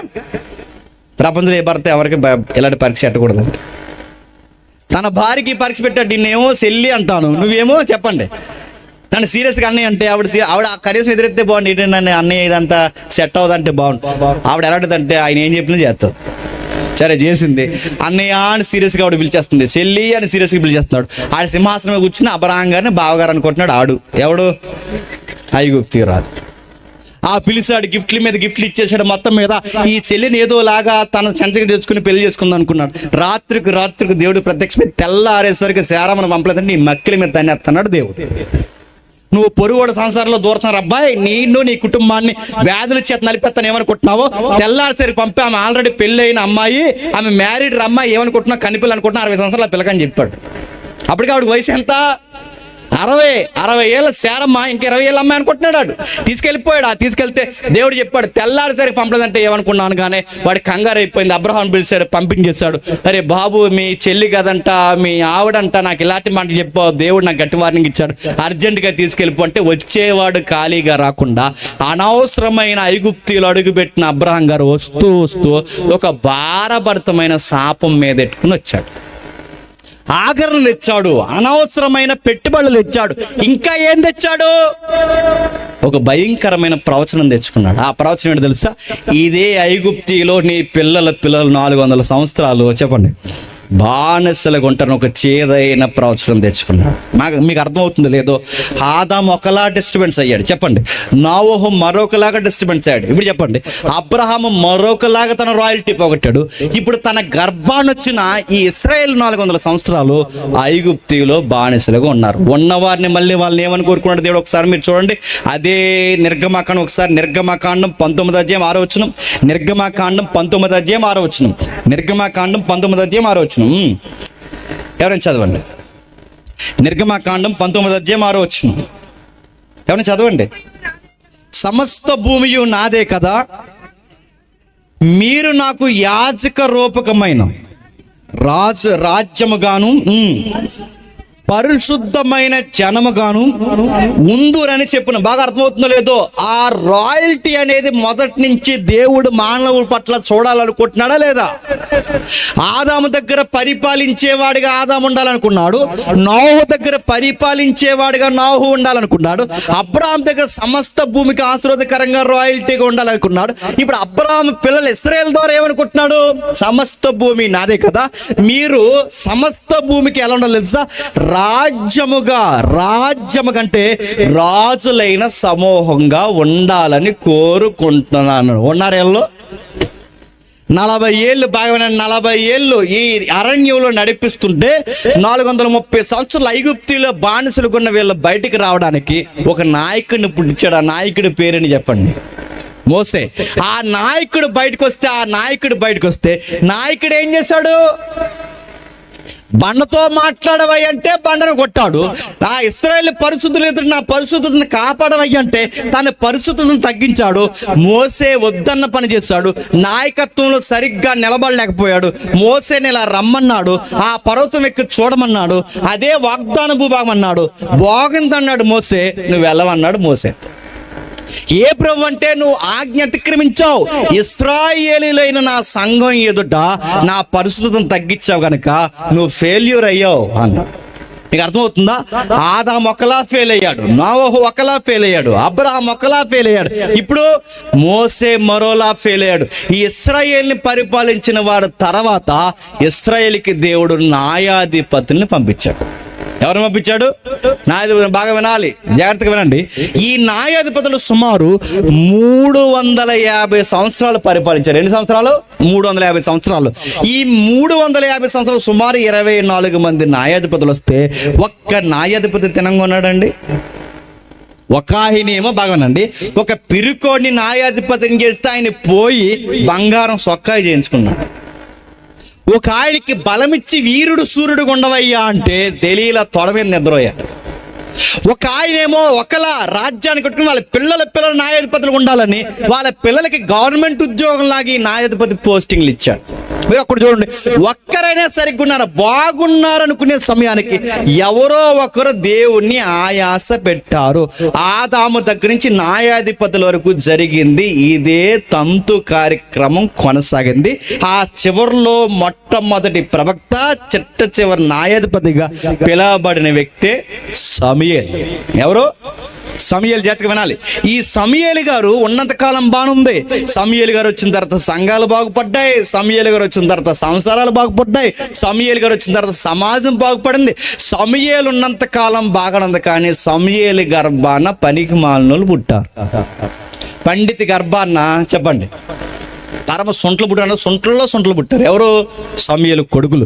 ఆ సొంట్లు ఎలాంటోళ్ళంటే గుర్తుపెట్టుకుని, ఆ కొడుకులు ఎలాంటోళ్ళంటే డబ్బున్న వాడికి ఏమో ఒకలా తీర్పిస్తున్నారట, డబ్బు లేని వాడికి ఏమో ఒకలా తీర్పిస్తున్నారట. ప్రజల్లో గుసగుసలు స్టార్ట్ అయ్యాయి. అయ్యా సమూయేలు, నీకు విషయం చెప్పాలి, నీ కొడుకులు నీ వంటి ప్రవర్తన గల వారు కారు. నీకు విషయం చెప్పాలి, నువ్వుండగానే ఇలా దేశాన్ని అమ్మేసే పనులు వీళ్ళు చేస్తున్నారంటే, నువ్వు వెళ్ళిపోయి అంటే మొత్తానికి మమ్మల్ని భూమిని కూడా వెళ్ళు అమ్మేస్తారు. అందుకే మేమందరం కలిసి ఒక మాట మీదకి వచ్చాం. ఆ మాటల్లో మాట ఏంటంటే, మాకొక రాజు కావాలి అన్న. ఏమన్నారు? మాకు ఒక రాజు కావాలని. కానీ సమూయేలు బాధపడిపోయాడు. మనకు రాజు ఏంటి? దేవుడే మనకు రాజు, మనందరం న్యాయాధిపతులు, మనం ఆయన ప్రజలము, మనకి ఇప్పటి వరకు రాజు లేడు కదా, మనకు రాజు ఏంటని అడిగితే దేవుడి దగ్గరికి వెళ్ళి అడగమని ప్రజలు చేస్తారు. అది కాదు మనకు రాజు దేవుడు అంటే, మాకు వల్లదయ్యా, ఇరుగు పొరుగు రాజ్యాలు లోక మర్యాద చొప్పున మాకు ఒక రాజు కావాలి. సిరియా దేశానికి రాజు ఉన్నారు, పక్కనున్న దేశాలకి రాజు ఉన్నారు, చివరికి మనం పక్కనున్న యోర్దాన్ అవల దేశాలకు రాజులు ఉన్నారు, అన్నిటికీ రాజులు ఉన్నారు, మాకు కూడా రాజు కావాలంటే దేవుడి దగ్గరికి వెళ్ళి సమూయేలు చెప్పాడు, దేవా రాజు కావాలని ప్రజలు అడుగుతున్నారంటే దేవుడు అన్నాడు, నువ్వెందుకు బాధపడుతున్నావు అన్నాడు. ఎవరిని? సమూయేలు. ఎందుకు ఆ మాటకు అర్థం ఏంటి చెప్పనా? నువ్వు బాధపడకంటే దాని అర్థం ఏంటంటే, నీ కొడుకులే తిన్నంగా ఉండుంటే ప్రజల నోట ఏ మాట రాదో తెలుసా? మాకు రాజు కావాలని. అంటే ప్రాబ్లం ప్రజలే కాదు, నీ ఫ్యామిలీ కూడా ప్రాబ్లమే. గుర్తుపెట్టుకో. వాళ్ళ నోట ఆ మాట వచ్చిందంటే మీరు నాయకత్వాన్ని సరిగ్గా చూపించలేకపోయారు. ఏ విప్లవమైనా ఎలా పడుతుంది చెప్పండి? పరిపాలన సరిగ్గా లేకపోయినా, అన్యాయం జరుగుతున్న ఒక వర్గానికి, ఒక జాతికి, ఒక ప్రాంతానికి నాయకులు కొమ్ము కాస్తే విప్లవాలు, కొత్త పార్టీలు పుట్టుకొస్తాయి. ప్రాబ్లం దేశంలో రావడానికి, ప్రాబ్లం రాజకీయం యొక్క మాట ప్రజల్లో రావడానికి కారణం ఎవరు తెలుసా? పరోక్షంగానో ప్రత్యక్షంగానో నీ కొడుకులు. సరే, అయినా నా ప్రజలు కనుక ఒక మాట చెప్పేమంటావంటే, ఎవరే ఒక మానవుడు మరొక మానవుడికి పరిపాలకుడైతే అది సరి అయిన పరిపాలన ఇవ్వడరా. వాడు సరి అయిన పరిపాలన ఇవ్వడానికి బదులు వాడి నాయకుడైతే వాడు రథాల ముందు పరిగెట్టాలి, వాడు తిన్న కంచాలు తీయాలి, వాడి ఇంట్లో ఉడుగుని చేయాలి. మీ పిల్లలు, మనవళ్ళు, మనవరాల వరకు కూడా వాడికి ఉడుగుని చేస్తూ బతకాలి తప్ప మీ పిల్లల బతుకులు బాగో. మానవుడు మరొక మానవుడిని సరిగ్గా పరిపాలించలేడు. నేనే రాజుకుంటే మీ జీవితాలు బాగుంటాయి. ఉంటే అరణ్యంలో ఎంత బాగా మిమ్మల్ని పరిపాలించాను. పచ్చని మొక్క, నీటి చుక్క, ఎక్కడ దొరకని దిక్కన మీకు నీటిని నదులంత విస్తారంగా మీకు అనుగ్రహించిన ఆహారం అంటే మన్నాను ఆకాశం నుంచి కురిపించాను. ఇలాంటి రాజుగా నేనున్నాను. మానవుడు పరిపాలన కిందకి వెళ్ళకండ్రా, బానిసలు అయిపోతారని చెప్పు సమూయేలు అని చెప్తే ఈ ప్రసంగం అంతా ప్రజలకు చెప్పాడు సమూయేలు. మొత్తం ప్రసంగం విన్న తర్వాత ప్రజలు అన్నారు, మాకు మమ్మల్ని తినేసేవాడే కావాలన్నారు. అది కాదు, మనల్ని వస్తే మనల్ని వాడుకుంటారు. ఒక నాయకుడైతే వాడి పిల్లల మనవల్లో బాగుపడతారు. మన కింద ఉన్న వాళ్ళకి సరి అయిన రాయితీలు కూడా రావని దేవుడు చెప్తాడంటే మాకు అన్ని అనవసరం, మాకు రాజు కావాలంటే దేవుడు అన్నాడు వాళ్ళు అడిగినట్టే వాళ్ళకి రాజునిచ్చి. అంటే అప్పుడు ఒక పొడవుగా ఒక మనిషి కనబడుతున్నాడు. ఆ పొడవైన ఇశ్రాయేల్లో కనబడిన ఆ పొడవైన మనిషే సౌలు. మీకు అర్థమైపోయినా అర్థమైనట్టే చూడండి. ఒక అరగంట తర్వాత అన్ని అర్థమైతే గ్యారంటీ ఇస్తున్నాను, జాతీయ వినండి. అయితే ఈ సౌలు ఎప్పుడైతే తెర మీదకి వచ్చాడో, పిరుకోడు, భయస్థుడు, ఎవరైనా చుట్టాలు ఇంటికి వస్తేనట చుట్టాల కన్నా ఈయనే సిగ్గుపడిపోతాడట. ఎవరు? సమూయేలు. ఎవరైనా మీరు చదవండి కావాలంటే చరిత్ర. ఇంటికి వెళ్ళిన తర్వాత సమూయేలు ఇంటికి కొత్త వాళ్ళు ఎవరైనా వస్తే పోయి మిద్ది మీద దాక్కునేవాడట. ఎవరైనా వస్తే లోపల పోయి దాక్కుని అంటే ఒక పిరుకోడు, ఒకరితో మాట్లాడరాదు, కమ్యూనికేషన్ స్కిల్స్ లేవు, పొలిటికల్ సైన్స్ అంటే ఏంటో తెలియదు, అతనికి లౌకికమైన జ్ఞానం లేదు, మాట్లాడడం రాదు, ఏమీ లేని అమాయకుడిని, గాడిదల వెనకాల తిరిగి అమాయకుడిని దేవుడు రాజుని చేస్తే 2 ఏళ్ళు పరిపాలించేసరికి ఇంకెవ్వడో పచ్చకుండకూడదన్నంత అసూయపరుడు అయిపోయాడంట. అంటే ఆయనకన్నా ఎవడో మంచి బట్టలు వేసుకోకూడదు, ఆయనకన్నా ఎవడో పొగడబడకూడదు, ఆయనకన్నా ఎవడన్నా పొగడబడితే ఆ పొగడబడినవాడు చచ్చే వరకు మనిషికి నిద్ర రాదంట. సౌలుకి 1000 అన్నారట, దావీదుకి 10,000 అన్నారట. పాట పాడినోళ్ళని పాడించుకున్నోడు సంగతి కూడా చూసే వరకు కొనకన అన్నాడట. అంత అసూయపరుడు అయిపోయాడు. పరిగెట్టించాడు. మీకు తెలుసు ఆ ఒక అమాయకుడిని గొర్రెలు కాసుకునే ఒక సామాన్యమైన గొర్రెల కాపరైన ఒక అమాయకుడిని దావీదుని 2 ఏళ్ల తర్వాత కుర్రోడిని పొగిడారని. అంటే 13 నుంచి 16 సంవత్సరాలు ఉన్న ఒక ముక్కు పచ్చలారని ఒక నూగు మీసాల కుర్రోడిని పొగిడారని 40 ఏళ్ళు 50 ఏళ్ళు ఉన్న వయసున్న కుర్రోడిని, ఈ పెద్ద ఆయన ఆ కుర్రోడిని చూసి ఏడ్చాడంటండి. పరిగెట్టించాడు. ఈ ఉరుకులు పరుగుల జీవితంలో ఒక భయం వచ్చేసింది దానికి. ఏంటంటే నేను బతుకుండగానే దావీదుని ఇలా పొగుడుతున్నారంటే రేపు పొద్దున్న నేను బతుకుండగానే అధికారికంగా ప్రజలు కోరుకున్న రాజు అయిపోతే నేనేమైపోవాలి, నా కొడుకులు ఏమైపోవాలని అధికారం పిచ్చుతో దావీదుని చంపాలని పరిగెట్టి అసూయలో చివరికి ఏమని తెలుసా, సూసైడ్ చేసుకుని చచ్చిపోయాడు. నా మాటలు మీకు అర్థమవుతున్నా లేదో? ఆదాము ఒకలా చనిపోయాడు చెప్పండి, నోవహు మరొక రాగా పడిపోయాడు. ఇప్పుడు అబ్రహాం మరోలా డిస్టర్బెన్స్ అయ్యాడు, ఇశ్రాయేల్ మరోలా డిస్టర్బెన్స్ అయ్యారు, న్యాయాధిపతులు ఒకలా పడిపోయారు. ఇప్పుడు సౌలు అసూయతో పడిపోయాడు. ఎవరైనా వారి రాయల్టీని కాపాడగలుగుతున్నారా? ఒక మనిషి మరొక మనిషికి మంచిని అందించలేకపోతున్నారు. ఈ ప్రకృతిలో సరి అయిన పరిపాలన చేయలేకపోతున్నారని బైబుల్ ఘంటాపథంగా చెబుతుంది. ఇశ్రాయేలుకి 2వ రాజు వచ్చాడు అధికారికంగా. ఆ ఇశ్రాయేలుకి 2వ రాజు ఎవరు చెప్పండి? దేవుడు ఇష్టపడిన రాజు ఎవరు? దావీదు వచ్చాడు. దావీదు వచ్చి ఏమి ఎరగదీశాడండి? ఈ మాట అంటాను, బాధపడకండి. దావీదంతటి వాడిని దేవుడు రాజుని చేస్తే పక్కోడు కొంప పాడు చేస్తాడు. ఏం చేశాడు? ఒక అమాయకుడి సంసారాన్ని నిలువెల్లా చిదివేశాడు. ఒక మంచోడిని తన యుద్ధంలో ముందు వరుసలో పెట్టి చంపించేశాడు. అతని కౌగిట్లున్న భార్యని తన ప్యాలెస్కి రప్పించుకున్నాడు. ఎవడికి తెలియదు అనుకున్నాడు, దేశాన్ని నమ్మించాను అనుకున్నాడు, ఎప్పటిలాగే రాజవస్త్రం లేచి కూర్చున్నాడు. ఇక ఎవడికి తెలియదు అనుకున్నాడు. దేవుడు ఒక ప్రవక్తను పంపించాడు. ఆ ప్రవక్త పేరు నాతాను. ఆ నాతాను వచ్చి ఇలా అన్నాడు, అయ్యా మన రాజ్యంలో చాలా అన్యాయం జరుగుతుంది, చిన్న పెట్ట కథ చెప్పాలి, చెప్పమంటారా అన్నారు. చెప్పండి అన్నారు. ఏమీ లేదయ్యా, మన దేశంలో ఒక బలిసినోడు బాగా బలిసి కొట్టుకుంటున్నాడు అన్నాడు. ఒక అమాయకుడు నిలువెల్లా చిదివేశాడయ్యా. అమాయకుడు ఒక గొర్రె పిల్ల ఉంది, ఈ బలిసినోడు పెద్ద ఇంది పెట్టుకోవాలనుకున్నాడు. ఆ ఇందికి గొర్రె పిల్ల కావాలనుకున్నాడు. ఈ బలిసినోడికి చాలా గొర్రెల మందలు ఉన్నాయి.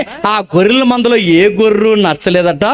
బంగార బొమ్మలా పెంచుకుంటున్న, బంగారంలా పెంచుకున్న ఆ కూతురు లాంటి గొర్రె పిల్లని ఆ అమాయకుడి దగ్గర నుంచి లాగేసుకున్నాడు. చివరికి ఆ అమాయక గొర్రె పిల్లని చంపేసడానికి కానీ సింహాసనం నుంచి ఇలా సీరియస్ అయిపోయి ఎవడాడని అడిగాడట.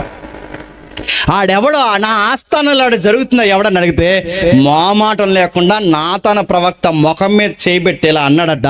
ఆ బలిసినోడు ఎవడో కాదు, అది నువ్వే అన్నాడట. ఉలిక్కి పడిపోయాడు. అవును, ఆ అమాయకుడు ఉరియా, ఆ గొర్రె పిల్ల బెచ్చబా, ఆ బలుసునుడు నువ్వు.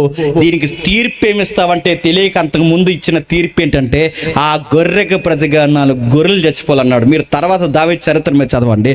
దావీదు కుటుంబంలో నిజంగానే 4 కంటిన్యూగా చచ్చిపోయారు. కంటిన్యూగా 4 చనిపోయారు. ఎందుకు? అక్కడ జరిగిన అన్యాయానికి. చివరికి దావీదేమాడు తన రాజరికాన్ని తగ్గించుకున్నాడు, అడవుల పాలైపోయాడు, చెప్పులు లేకుండా అడవుల్లో తిరిగాడు. సిమి లాంటి పనికి మాలినోళ్ళు కూడా దావీదు మీద నోరిచ్చరవడం స్టార్ట్ చేశారు. వానపాముల లాంటి కూడా దావీదు మీద పడగలెత్తారు. దావీదు పక్కనున్న సైన్యాధిపతులు అన్నారు, అయ్యా ఒక్కసారి నువ్వు పర్మిషన్, ఒక్కొక్కరిని ముక్కలు నరికేస్తావంటే అప్పుడు దావీదు ఏమన్నాడు, ఇది వాళ్ళ సమయము, దేవుడు నన్ను పట్టి అప్పగించాడు, ఎవరిని ఏమి అనకండి, ఇది నేను మోయవలసిన భారము, ఇప్పుడు నేను రాజుని కాదు, మాట పడవలసిన దేవుని దాసుని అని తనను తాను తగ్గించుకున్నాడు. బాధపడ్డాడు, పశ్చాత్తాపడ్డాడు. చనిపోయేంత వరకు ఆ బాధలో కొట్టిమిట్టాడుతున్నాడు దావీదు. మీకేమర్థమవుతుంది చెప్పండి? సౌలు ఒకలా పడ్డాడు, దావీదు ఒకలా పడ్డాడు. ఆ తర్వాత దావీదుకి తెలివైన వాగ్దాన పుత్రుడు వచ్చాడు. ఎవరు చెప్పండి? సొలొమోన్. ఏం చేశాడు చెప్పండి? ఏం చేశాడు? అన్ని తెలివితేటలను కలిపి ఆయన ఏం చేశాడు తెలుసా? 1000 మందిని పెళ్లి చేసుకున్నాడు.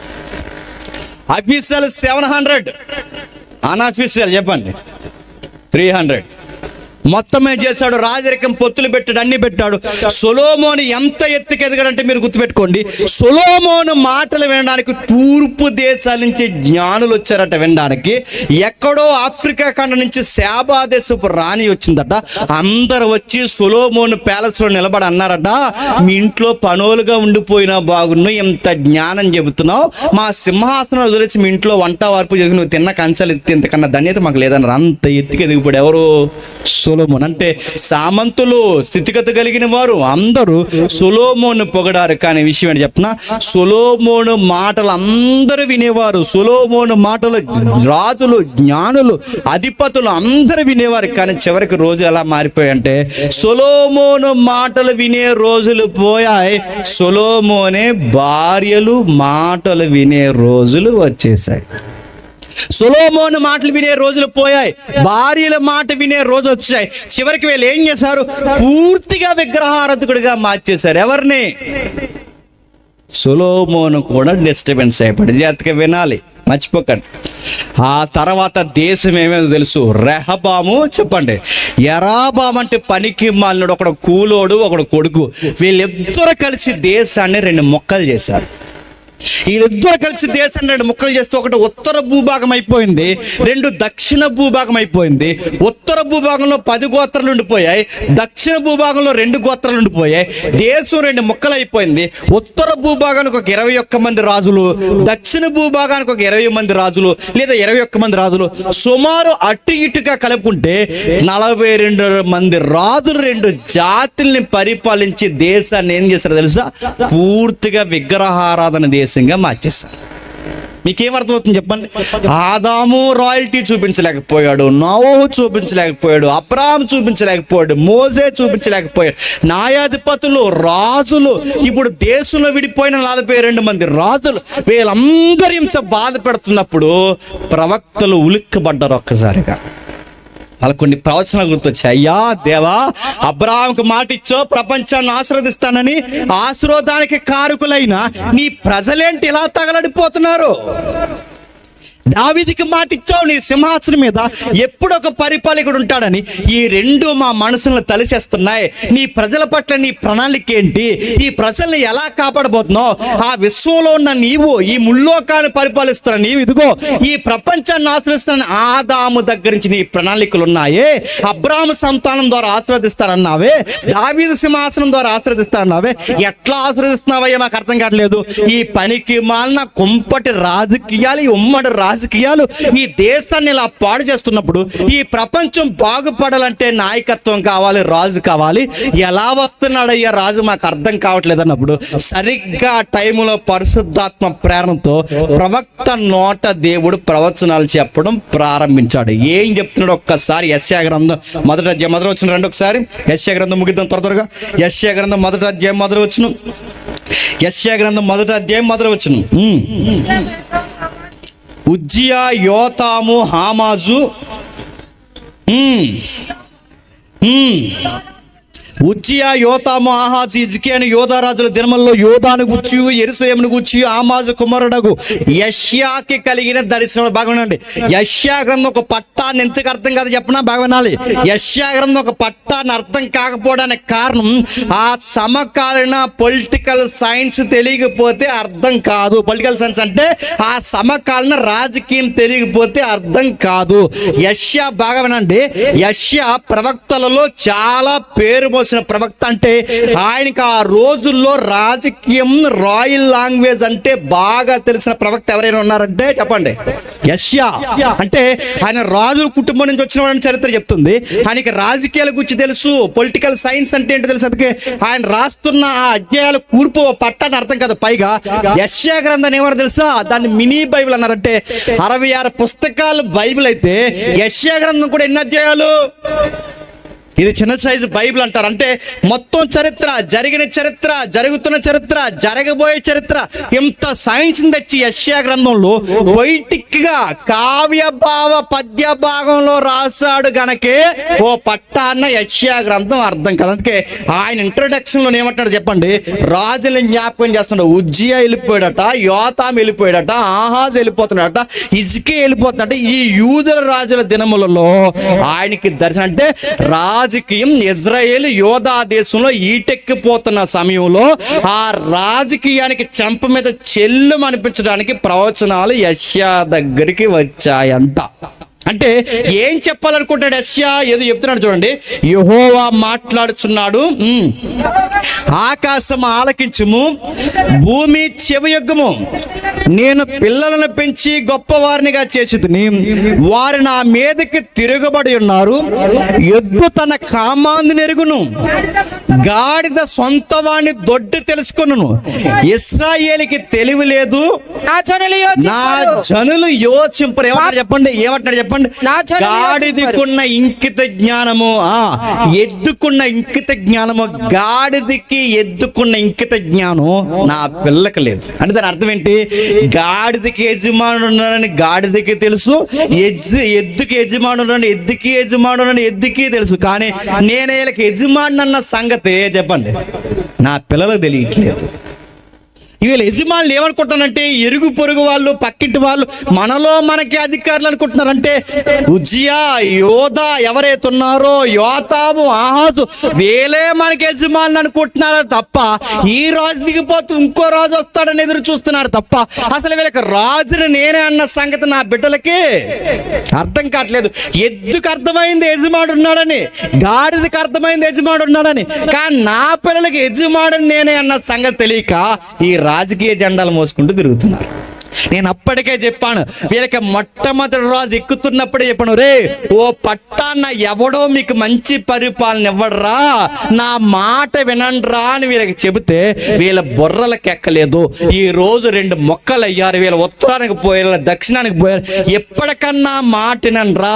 మీరు ఎలా మాట వినకపోతే నీ కొమ్ములు విరిసేయడానికి, మీ రాజకీయాన్ని ఇరిసేయడానికి, మీ రాజుల్ని మట్టి కలిపేయడానికి మీ పక్క నుంచి ఇంకొక రాజ్యాన్ని తీసుకొస్తున్నాను రా అని చెప్పాడు. ఆ పక్క నుంచి వచ్చే రాజ్యం పేరే అసూరు సామ్రాజ్యం. ఏ సామ్రాజ్యం? సూత్రం మర్చిపోకండి. మీకు అర్థమైపోయినా అర్థమైనట్టు చూడండి. చివరికి వెళ్ళేసరికి అన్న అర్థమైతే చెప్తున్నాను. ఏం జరుగుతుంది? 7వ అధ్యాయం 17వ వచనం చూడండి ఒకసారి. 7వ అధ్యాయం 17వ వచనం. యెహోవా యొక్క నాబాధ్యకు ఎలాగూ సెలవిచ్చెను, నీ దేవుడనే యెహోవా వలన సూచనను అడుగుము, అది ఏడవ అధ్యాయం 17వ వచనం. యెహోవా నీ మీదికి నీ జనుల మీదకిని, నీ పితరుల కుటుంబం మీదకిని, నీ పితరుల కుటుంబం వారి మీదకి శ్రమ దినములను ఎఫ్రాయిము యోధా నుండి తొలగిన దినము మొదలుకొని నేటి వరకు రాని దినములను రప్పించును. ఆయన అశ్షూరు రాజు ఆడి పేరేంటట?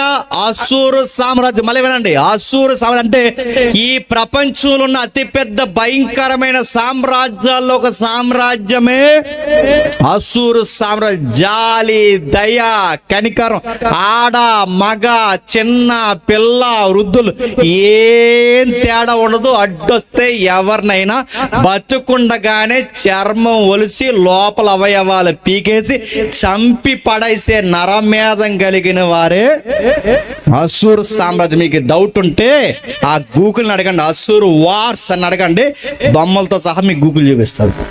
వాళ్ళ మనుషులు ఎలా చెప్తారు చెప్పినా, ఇదే టౌన్ అనుకోండి, ఇది పట్టణం అనుకోండి, ఈ పట్టణంలో ఉన్న రాజుకు ముందు వార్నింగ్ ఇస్తాడు, ప్రజలకు వార్నింగ్ ఇస్తారు. మీరు మాట విని మీ డబ్బు, ధనము, మీ ధాన్యము, మీ మానవు సరిగ్గా మేము చెప్పినట్టు ఇస్తే సరే, ఇవ్వకపోతే ఎలా ఉంటుందని ఈ ఊరికి వెలుపుల గవిల చివరిన ఒక టెంట్ వేసి ఆ టెంట్ ముందు ఒక రాడ్ ఎట్టి ఆ రాడ్ ముందు బతుకుండగానే మనిషి చర్మాన్ని ఒలిచేసి ఆ ఒలిచేసిన చర్మం ఇలా రక్తం కారుతుండగా వాడి కింది నుంచి ఆ సోలాన్ని గుచ్చేసి ఇటు శిరస్సు నుంచి బయటకు వచ్చి ఆ పైన వేలాడదీసి మాట వినకపోతే రాజుకి మీకు ఇలా జరుగుతుందని మాస్ వార్నింగ్ ఇస్తారు.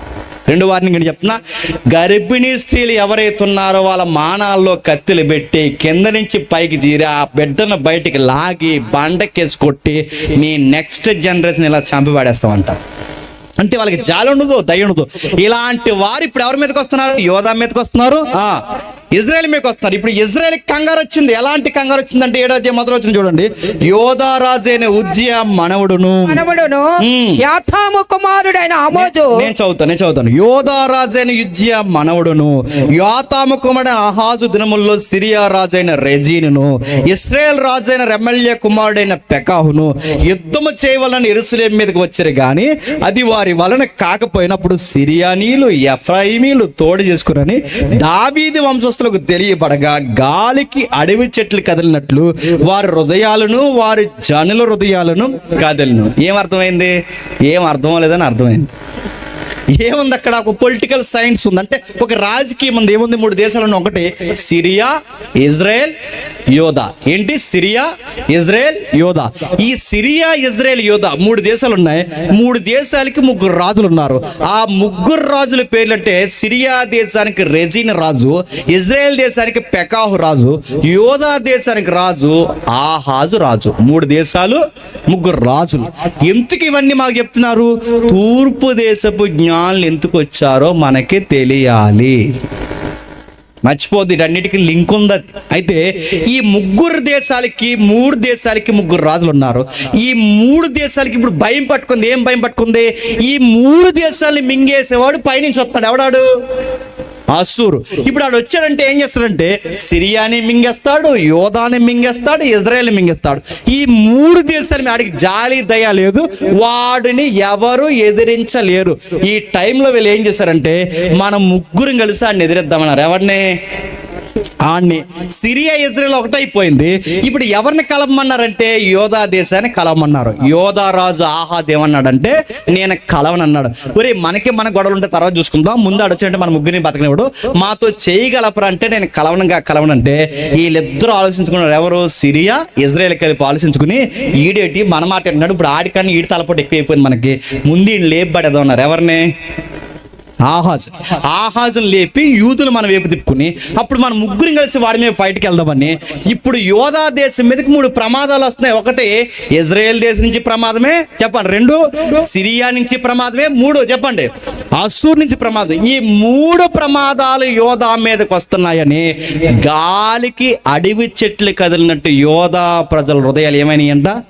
కదిలిపోయే. భయం వేసింది వాళ్ళకి. అప్పుడు దేవుడు యెషయాను పంపించన్నాడు. యెషయా, ఈ ఆహాజు రాజుకి చెప్పు, ఏమీ కాదు 3 దేశాలు కాదు 30 దేశాలు కలిసిన యోధ జాతిలో ఉన్న శాసం ఎంట్రుకు కూడా రాలదని చెప్పని యెషయాని పంపించాడు.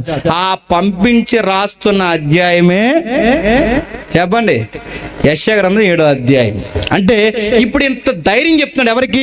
ఆహాజు రాజుకి. ఏం కాదు, ఇక గుర్తుపెట్టుకో, 65 సంవత్సరాల కాకముందే రెజీన్ ఉండడు, 65 సంవత్సరాల కాకముందే ఇశ్రాయేలు రాజు పెకాహు ఉండడు. వీళ్ళిద్దరు చచ్చిపోతారు. యోధ ఎప్పటికీ ఉంటది. ఎందుకు ఉంటదంటే అబ్రహాముకి మాట ఇచ్చాను, చెప్పండి, దావీదుకి మాట ఇచ్చాను, ఈ సింహాసనం మీద నా యోధ సంతానం పరిపాలించడానికి ఉంటాదని మాట ఇచ్చాను. ఏమీ కాదు, నువ్వు ధైర్యంగా ఉండవయ్యా, ఏమీ కాదనడానికి నీకేమన్నా చూసిన గానీ కావాలేమో, ఆ గుర్తు నేను ఇస్తాను అడగవయ్యా అని ఆహాజుని అడగమన్నాడు యెషయా ద్వారా దేవుడు.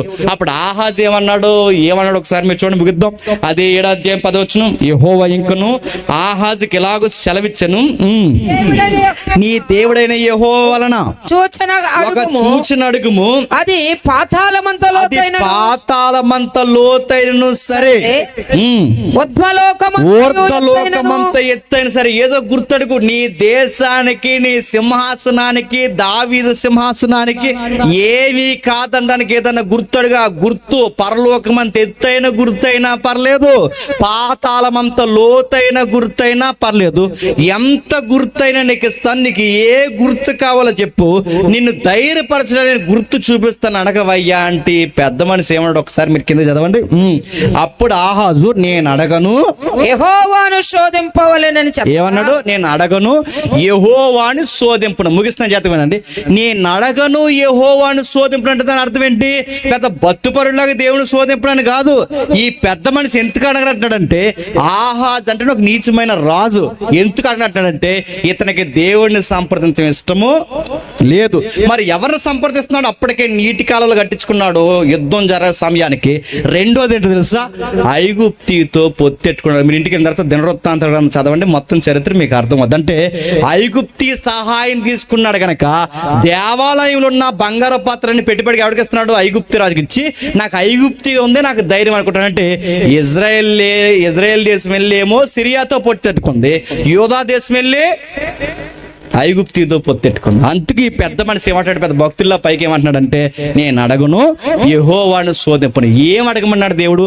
నీ జాతికి ఇచ్చిన ఆశీర్వాదకరమైన వచనం నెరవేరుతుంది, యోధా దేశానికి ఏం కాదు, దావీదు సింహాసనం ఉంటుంది, ఏదన్నా గుర్తు అడగవయ్యా అంటే అడగనట్టున్నాడు. అప్పుడు దేవుడు ఏమన్నాడు? మీరు కింద చదవండి. అప్పుడు దేవుడు అతడు ఎలాగో చెప్పాను, దావీదు వంశస్థులారా, యెషయా అంటున్నాడు, దావీదు వంశస్థులారా వినండి, మనుషులను విసిగించుట చాలదనుకుని నా దేవుని కూడా విసిగించుదరా? కాబట్టి ప్రభు తానే ఒక సూచన మీకు తానే, మీరు అడిగినా అడగకపోయినా, మీ రాజు అడిగినా అడగకపోయినా, ఎవడు అడిగినా అడగకపోయినా, దేవుడే ఈ ప్రపంచానికి ఒక గుర్తు చూపించాలనుకుంటున్నాడు. ఆ గుర్తు ఏంటో తెలుసా? కన్నె పిల్ల గర్భవతి అవుతాది. ఇదే గుర్తు. పెళ్ళైన ప్రతి స్త్రీ తల్లవుద్ది, పెళ్ళైన ప్రతి స్త్రీ తల్లవుద్ది. పెళ్లి కాకుండా, పురుష స్పర్శ తెలియకుండా, పురుషుడితో ఏ సంబంధం లేకుండా ఈ ప్రపంచ చరిత్రలో ఒక రోజు కన్నె పిల్ల గర్భవతి అవుద్ది. ఆ గర్భవతి అయిన రోజే మీరు గుర్తుపెట్టుకోండి, దైవం ఇలలోనికి రాబోతున్నాడని మీకు గుర్తు. వచ్చి ఏం చేస్తాడు? భగవాన్ వచ్చి ఏం చేస్తాడో ఒక్కసారి మీరు చూడండి. 9వ అధ్యాయం 6వ వచనంలో, 9వ అధ్యాయం 6వ వచనంలో, ఏలయనగా మనకి శిశువు పుట్టెను, మనకి కుమారుడు అనుగ్రహింపబడెను, ఆయన భుజం మీద రాజ్యభారం ఉండెను. ఆయన భుజాల మీద ఏముందట? రాజ్యభారం ఉండెను. గట్టిగా చెప్పండి, ఆయన భుజాల మీద ఏముందట? రాజ్యభారం ఉండెను. రెండోసారి చెప్పండి, ఆయన భుజాల మీద ఏముందట? రాజ్యభారం ఉండెను. మూడోసారి చెప్పండి, ఆయన భుజాల మీద ఏముందట? రాజ్యభారం ఉండెను. ఇప్పుడు జాగ్రత్తగా ఉండండి. ఆయన భుజాల మీద ఏముందో చెప్పిన, ఆదాము మోయలేని రాజ్యభారము, నావోహు మోయలేని రాజ్యభారము, అబ్రహాము, మోసే, న్యాయాధిపతులు, రాజులు మోయలేని రాజ్యభారము, ప్రపంచంలో ఎవడు సరి అయిన పరిపాలన అందించలేని ఈ ప్రపంచ రాజకీయ భారం అంతా భుజాల మీద పెట్టుకున్న పుట్టిన ఒకే ఒక్క రాజు ఎవరు చెప్పండి? నజరుడైన యేసుడు. ఆయన ఎందుకు పుట్టాడు? ఈ ప్రపంచాన్ని బాగు చేయడానికి పుట్టాడంటే ఈ ప్రపంచంలో ఒక మనిషి మరొక మనిషిని పరిపాలించలేడు. ఒక మనిషి మరొక మనిషికి రాజు అయితే వాడు కొడుకులు వాడు మనవల్లో బాగుపడతాడు, జాతి బాగుపడతాడు తప్ప అందరినీ సమానంగా చూసే రాజు ఈ ప్రపంచంలో ఒక్కడైనా ఉన్నాడా?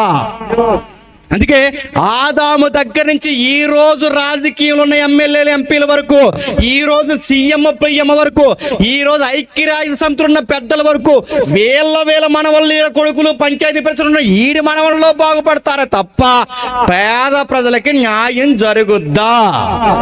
ఈడి ప్రభుత్వం వస్తే ఈడి క్యాస్ట్ బాగుపడతారు, ఈడి ప్రభుత్వం వస్తే ఈడి క్యాస్ట్ బాగుపడతారు, ఈడి చివరికి పంచాయతీలు ఉన్న ఈడు మనవల్లో బాగుపడతారు. కానీ ఒక పేదోడికి న్యాయం జరుగుద్దా? ఇప్పుడు చెప్పండి, తూర్పు దేశపు జ్ఞానులు ఏ పాయింట్ భుజాల మీద పెట్టుకుని వచ్చారు తెలుసా? రాజు ఎక్కడా? ఎందుకు రాజు ఎక్కడా?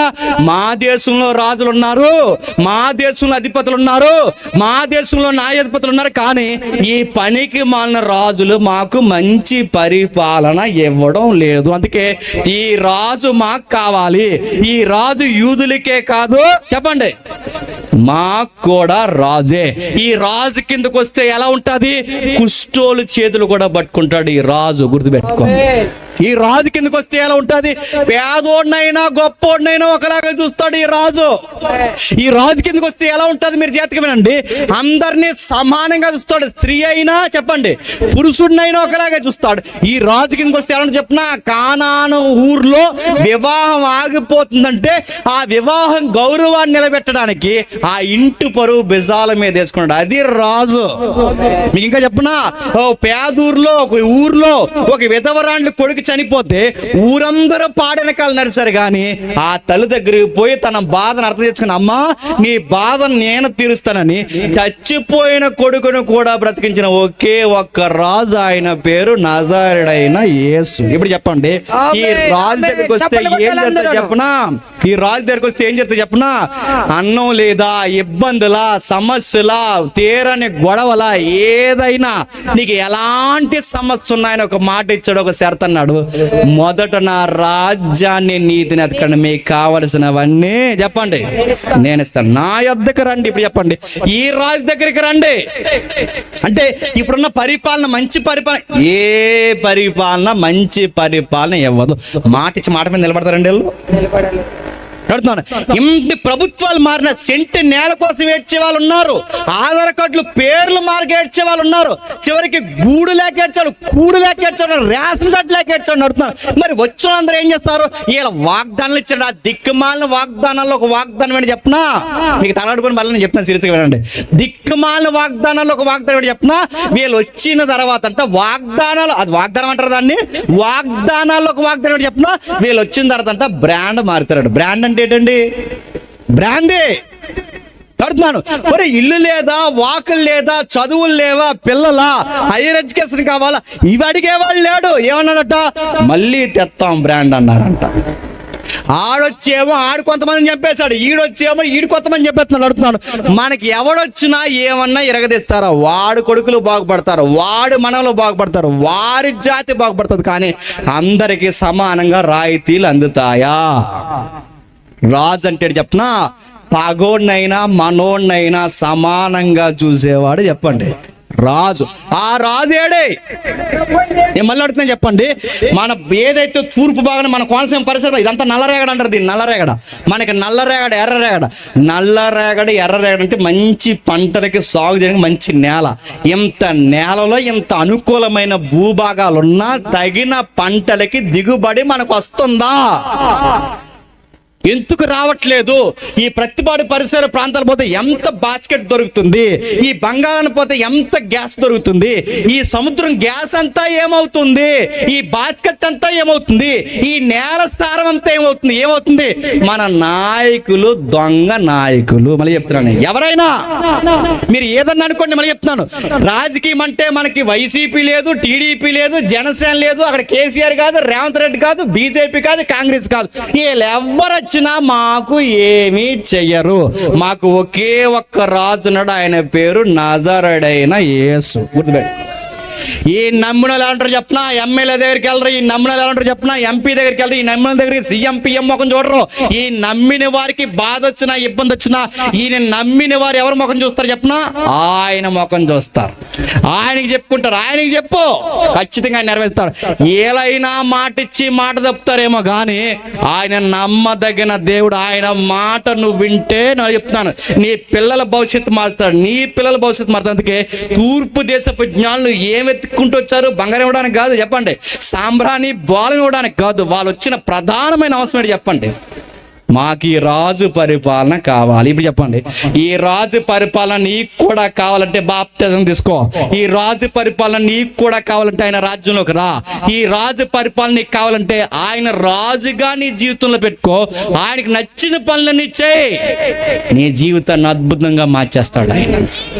చేశాడా నిజంగా అంటే, నేను ముగిస్తున్నాను, చేశాడా నిజంగా అంటే పేతురు ప్రసంగానికట బాగా వినండి, పేతురు ప్రసంగానికి 3000 మంది మారారట, తర్వాత 5000 అయ్యారట, సుమారు 6000 మంది జనాభా అయ్యారట. ఇన్ని 6000 మంది జనాభాట ఎవరిది మనదనుకోకుండా చరస్థిరాస్తులు అమ్మి వారి వారి అక్కర కొలది పంచి అంత సమానమని సమాజ స్థాపన అంటే ఏంటో మొట్టమొదటి శతాబ్దం చూపించారట. అరే ఇన్ని వేల మందికి ఒకే మనసు ఎలా వచ్చిందంటే వాళ్ళకున్న ఒకే ఒక్క రాజు ఎవరు చెప్పండి? యేసుక్రీస్తు. గుర్తుపెట్టుకోండి. అంటే యేసు ప్రభు కింద ఉన్న వాళ్ళు స్వార్థంతో ఉండరు, యేసుక్రీస్తు కింద ఉన్న వారు అందరినీ ఏం చేస్తారు చెప్పండి? సమానంగా చూస్తారు. చాలా మంది పార్టీలు పెట్టారు, అలాగన్నారు ఇలాగన్నారు, మదర్ తెరిసే బొమ్మ వేసారు, అదేసారు, మొత్తానికి పక్కకు పార్టీ అమ్మేసి పోయారు. నడుతున్నాను.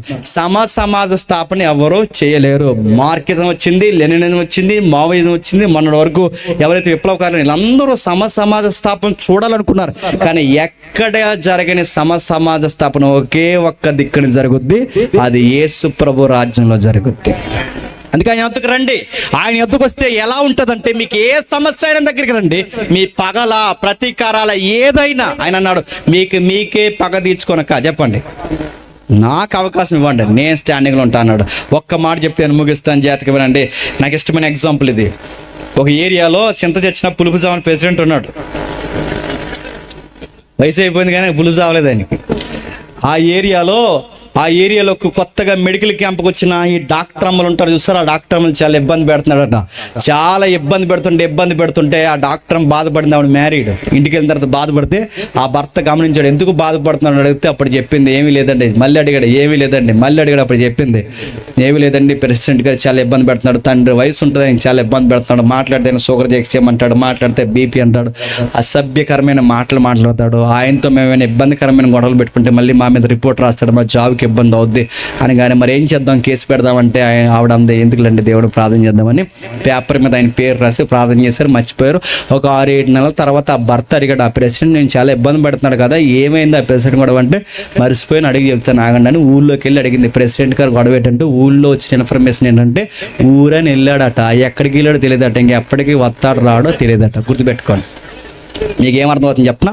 మిమ్మల్ని ఎవరైనా ఇబ్బంది పెడితే పేపర్ మీద పేరు రాసుకుని ప్రార్థన చేయండి, ఊరు వెళ్తారు, ఇంకా రారు. మళ్ళీ చెప్తున్నాను, నువ్వు గొడవ పెట్టుకుంటే గొడవ, నువ్వు గొడవ పెట్టుకుంటే కేసు. అదే ఆయన రంగంలోకి దిగితే ఊరు వెళ్తారు. చెప్పండి, ఎగ్జాక్ట్ ఇదే జరుగుతుందని చెప్పను కానీ ఊరు వెళ్తారు, ఇక రారు. అందుకే నీ పగ అయినా అని చెప్పు, నీ బాధ అయినా అని చెప్పు, నీ సమస్య అయినా అని చెప్పు, నీ ఇల్లు వాకిలే బట్ట ఏదైనా అని చెప్పు, ఆ రాజు వలన తీరనది ఏది ఆయన దగ్గరికి. అందుకే మనకి భూమి మీదకి వచ్చింది దాచుడిగా వచ్చిన వాడే కాదు, మరో సైడ్ మనకు కనబడుతుంది. ఈ భూమి మీదకి వచ్చింది చెప్పిన సాక్షాత్తు రాజే ఈ భూమికి వచ్చాడు. ఆదాము చేయలేనిది, అబ్రహాము చేయలేనిది, రాజులు చేయలేనిది ఈ రాజరికాన్ని చూపించడానికి ఈ రాజు మనకు వచ్చాడు. ఈయన దగ్గరికి రండి. ఇప్పుడు క్రొత్త నిబంధనలో యాజకులైన రాజులైన సమూహం ఎవరో తెలుసా? మన కిందున్న, ఆయన కిందున్న మనమే. ఈ ప్రపంచానికి రిప్రజెంట్ మనమే. ఆయన మాట వినండి. నీ పంట, నీ గుడారము, నీ పిండి పిసుకు తొట్టే ప్రతిదీ నీ మాట వింటుంది. ఉన్న దాంట్లో నీకు తృప్తిని శ్రీ రాజు ఆశీర్వాదకరంగా నేను దీవిస్తాడు. ఆ దీవెన మీ అందరికీ మెండుగా దేవుడు అనుగ్రహించును గాక. Amen, amen, amen, amen. ప్రార్థన చేసుకుందాం. ప్రేమగల తండ్రి, కృపగల దేవ, ఎవరికి సంగతులు అర్థమైనా తెలియదండి. సుదీర్ఘమైన చరిత్రలో క్రిస్మస్ అనగానే కేవలం తండ్రి మాట్లాడుకుని కేకులు కట్ చేసుకుని తండ్రి క్యాండిల్స్ వెలిగించి వెళ్ళిపోయేది కాదు. మమ్మల్ని పరిపాలించే రాజు ఈ భూమి మీదకి వచ్చిన ఘనముగా, ధైర్యంగా ఒక్కసారి చరిత్రని జ్ఞాపకం చేసుకోవడం తండ్రి. అదే క్రిస్మస్ తండ్రి. నిజమైన ఆనందము, నిజమైన ఆరాధన మా రాజుని పట్టి తండ్రి మేము సలుపుతున్నాం దేవ. ఆ ధన్యకరమైన రాజుని ఇలలోనికి వచ్చినందుకు, ఆయన తండ్రి భూమి మీదకి వచ్చి తండ్రి మా జీవితాన్ని ఆనందకరంగా మార్చినందుకు, సర్వోన్నతమైన స్థలముల్లో మీకు మహిమ, భూమి మీద మాకు సమాధానం, కొట్టిమిట్టాడుతున్న మా జీవితాలకు తండ్రి శాంతి సమాధానం అనుగ్రహించడానికే ప్రయాసపడి భారం మోసుకుంటున్న సమస్త జనులారా నా యొద్దకు రండి, విశ్రాంతినిస్తాను. ఆయన పలికిన మాటలు ఎప్పటికీ మా చెవుల్లో గింగురమని మాకు అనిపిస్తున్నాయి దేవా. ఆయన మాట విన్నాం, స్థిరపరచబడ్డాం, బలపరచబడ్డాం. ఈ నాయకుల వలన తండ్రి, ఈ యొక్క ఎమ్మెల్యేల వలన, ఎంపీల వలన, ఈ సీఎంల పిఎంల వలన, ఎవరి వలన సామాన్య ప్రజలకు తండ్రి న్యాయం జరగతండి. ఈ రోజుకి మేము బతుకున్నామంటే మేము వేల మొక్కలు చూడలేదు తండ్రి. మేము చూసేది మా రాజు ముఖం మేము చూస్తున్నాం. ఆయన వల్లే బతుకుతున్నాం. రాజులను ఎక్కించేవాడు ఆయనే, రాజులను దించువాడు ఆయనే, అధికారుల్ని కాపాడేవాడు ఆయనే, అధికారుల్ని దించువాడు ఆయనే తండ్రి. ఆయన కింద మేము ఉన్నాం. ఆయన మాతో ఉంటే మాకు శత్రువు లేడు. ఆయన మాతో ఉంటే మాకు వ్యాధులు లేవు. ఆయన మాతో ఉంటే సమస్య కాదు. ఆయన మాతో ఉంటే మేము ఆయనతో ఉంటే తండ్రి ఎలాంటి విషయాన్ని మేము చేయించగలం. అది కరువు అయినా, ఖడ్గమైన, బాధ అయినా, హింస అయినా, ఏదైనా తండ్రి మేము ధైర్యంగా నిలబడగలం. అలాంటి ధన్యత మాకు ఇవ్వడానికి సమాధానకరమైన తండ్రి ఆ రోజు ఆయన జననం జరిగింది. అందుని బట్టి మీకు స్తుతులు, స్తోత్రాలు. ఈ మొదటి రోజు, ఈ నెలలో మొదటి రోజు ఇలాంటి విలువైన వర్తమానం మాకు అందించినందుకు స్తుతులు దేవా. అధ్యక్షుల వారిని, నాయకుల్ని, దైవజనుల్ని, పెద్దల్ని, తల్లిగారిని, ఇంకా ఎవరైతే ఉన్నారో తండ్రి విశ్వాసిని, సభ కొరకు కష్టపడిన ప్రతి ఒక్కరిని ఆశీర్వదించండి. ఎవరైనా మమ్మల్ని శత్రులుగా భావించి మా మీద చెడ్డ మాటల పలికి మమ్మల్ని తక్కువ చేసిన వారు ఎవరైనా ఉంటే వారిని క్షమిస్తారని కోరుతూ, వారిని ఆశీర్వదిస్తారని మీ చేతులకు అప్పగిస్తూ, సమస్త మహిమ ఘనత మీకు ఆరోపిస్తూ క్రీస్తు నామమున ప్రార్థన సమర్పిస్తున్నాం తండ్రి. Amen, amen, amen, amen. సరే.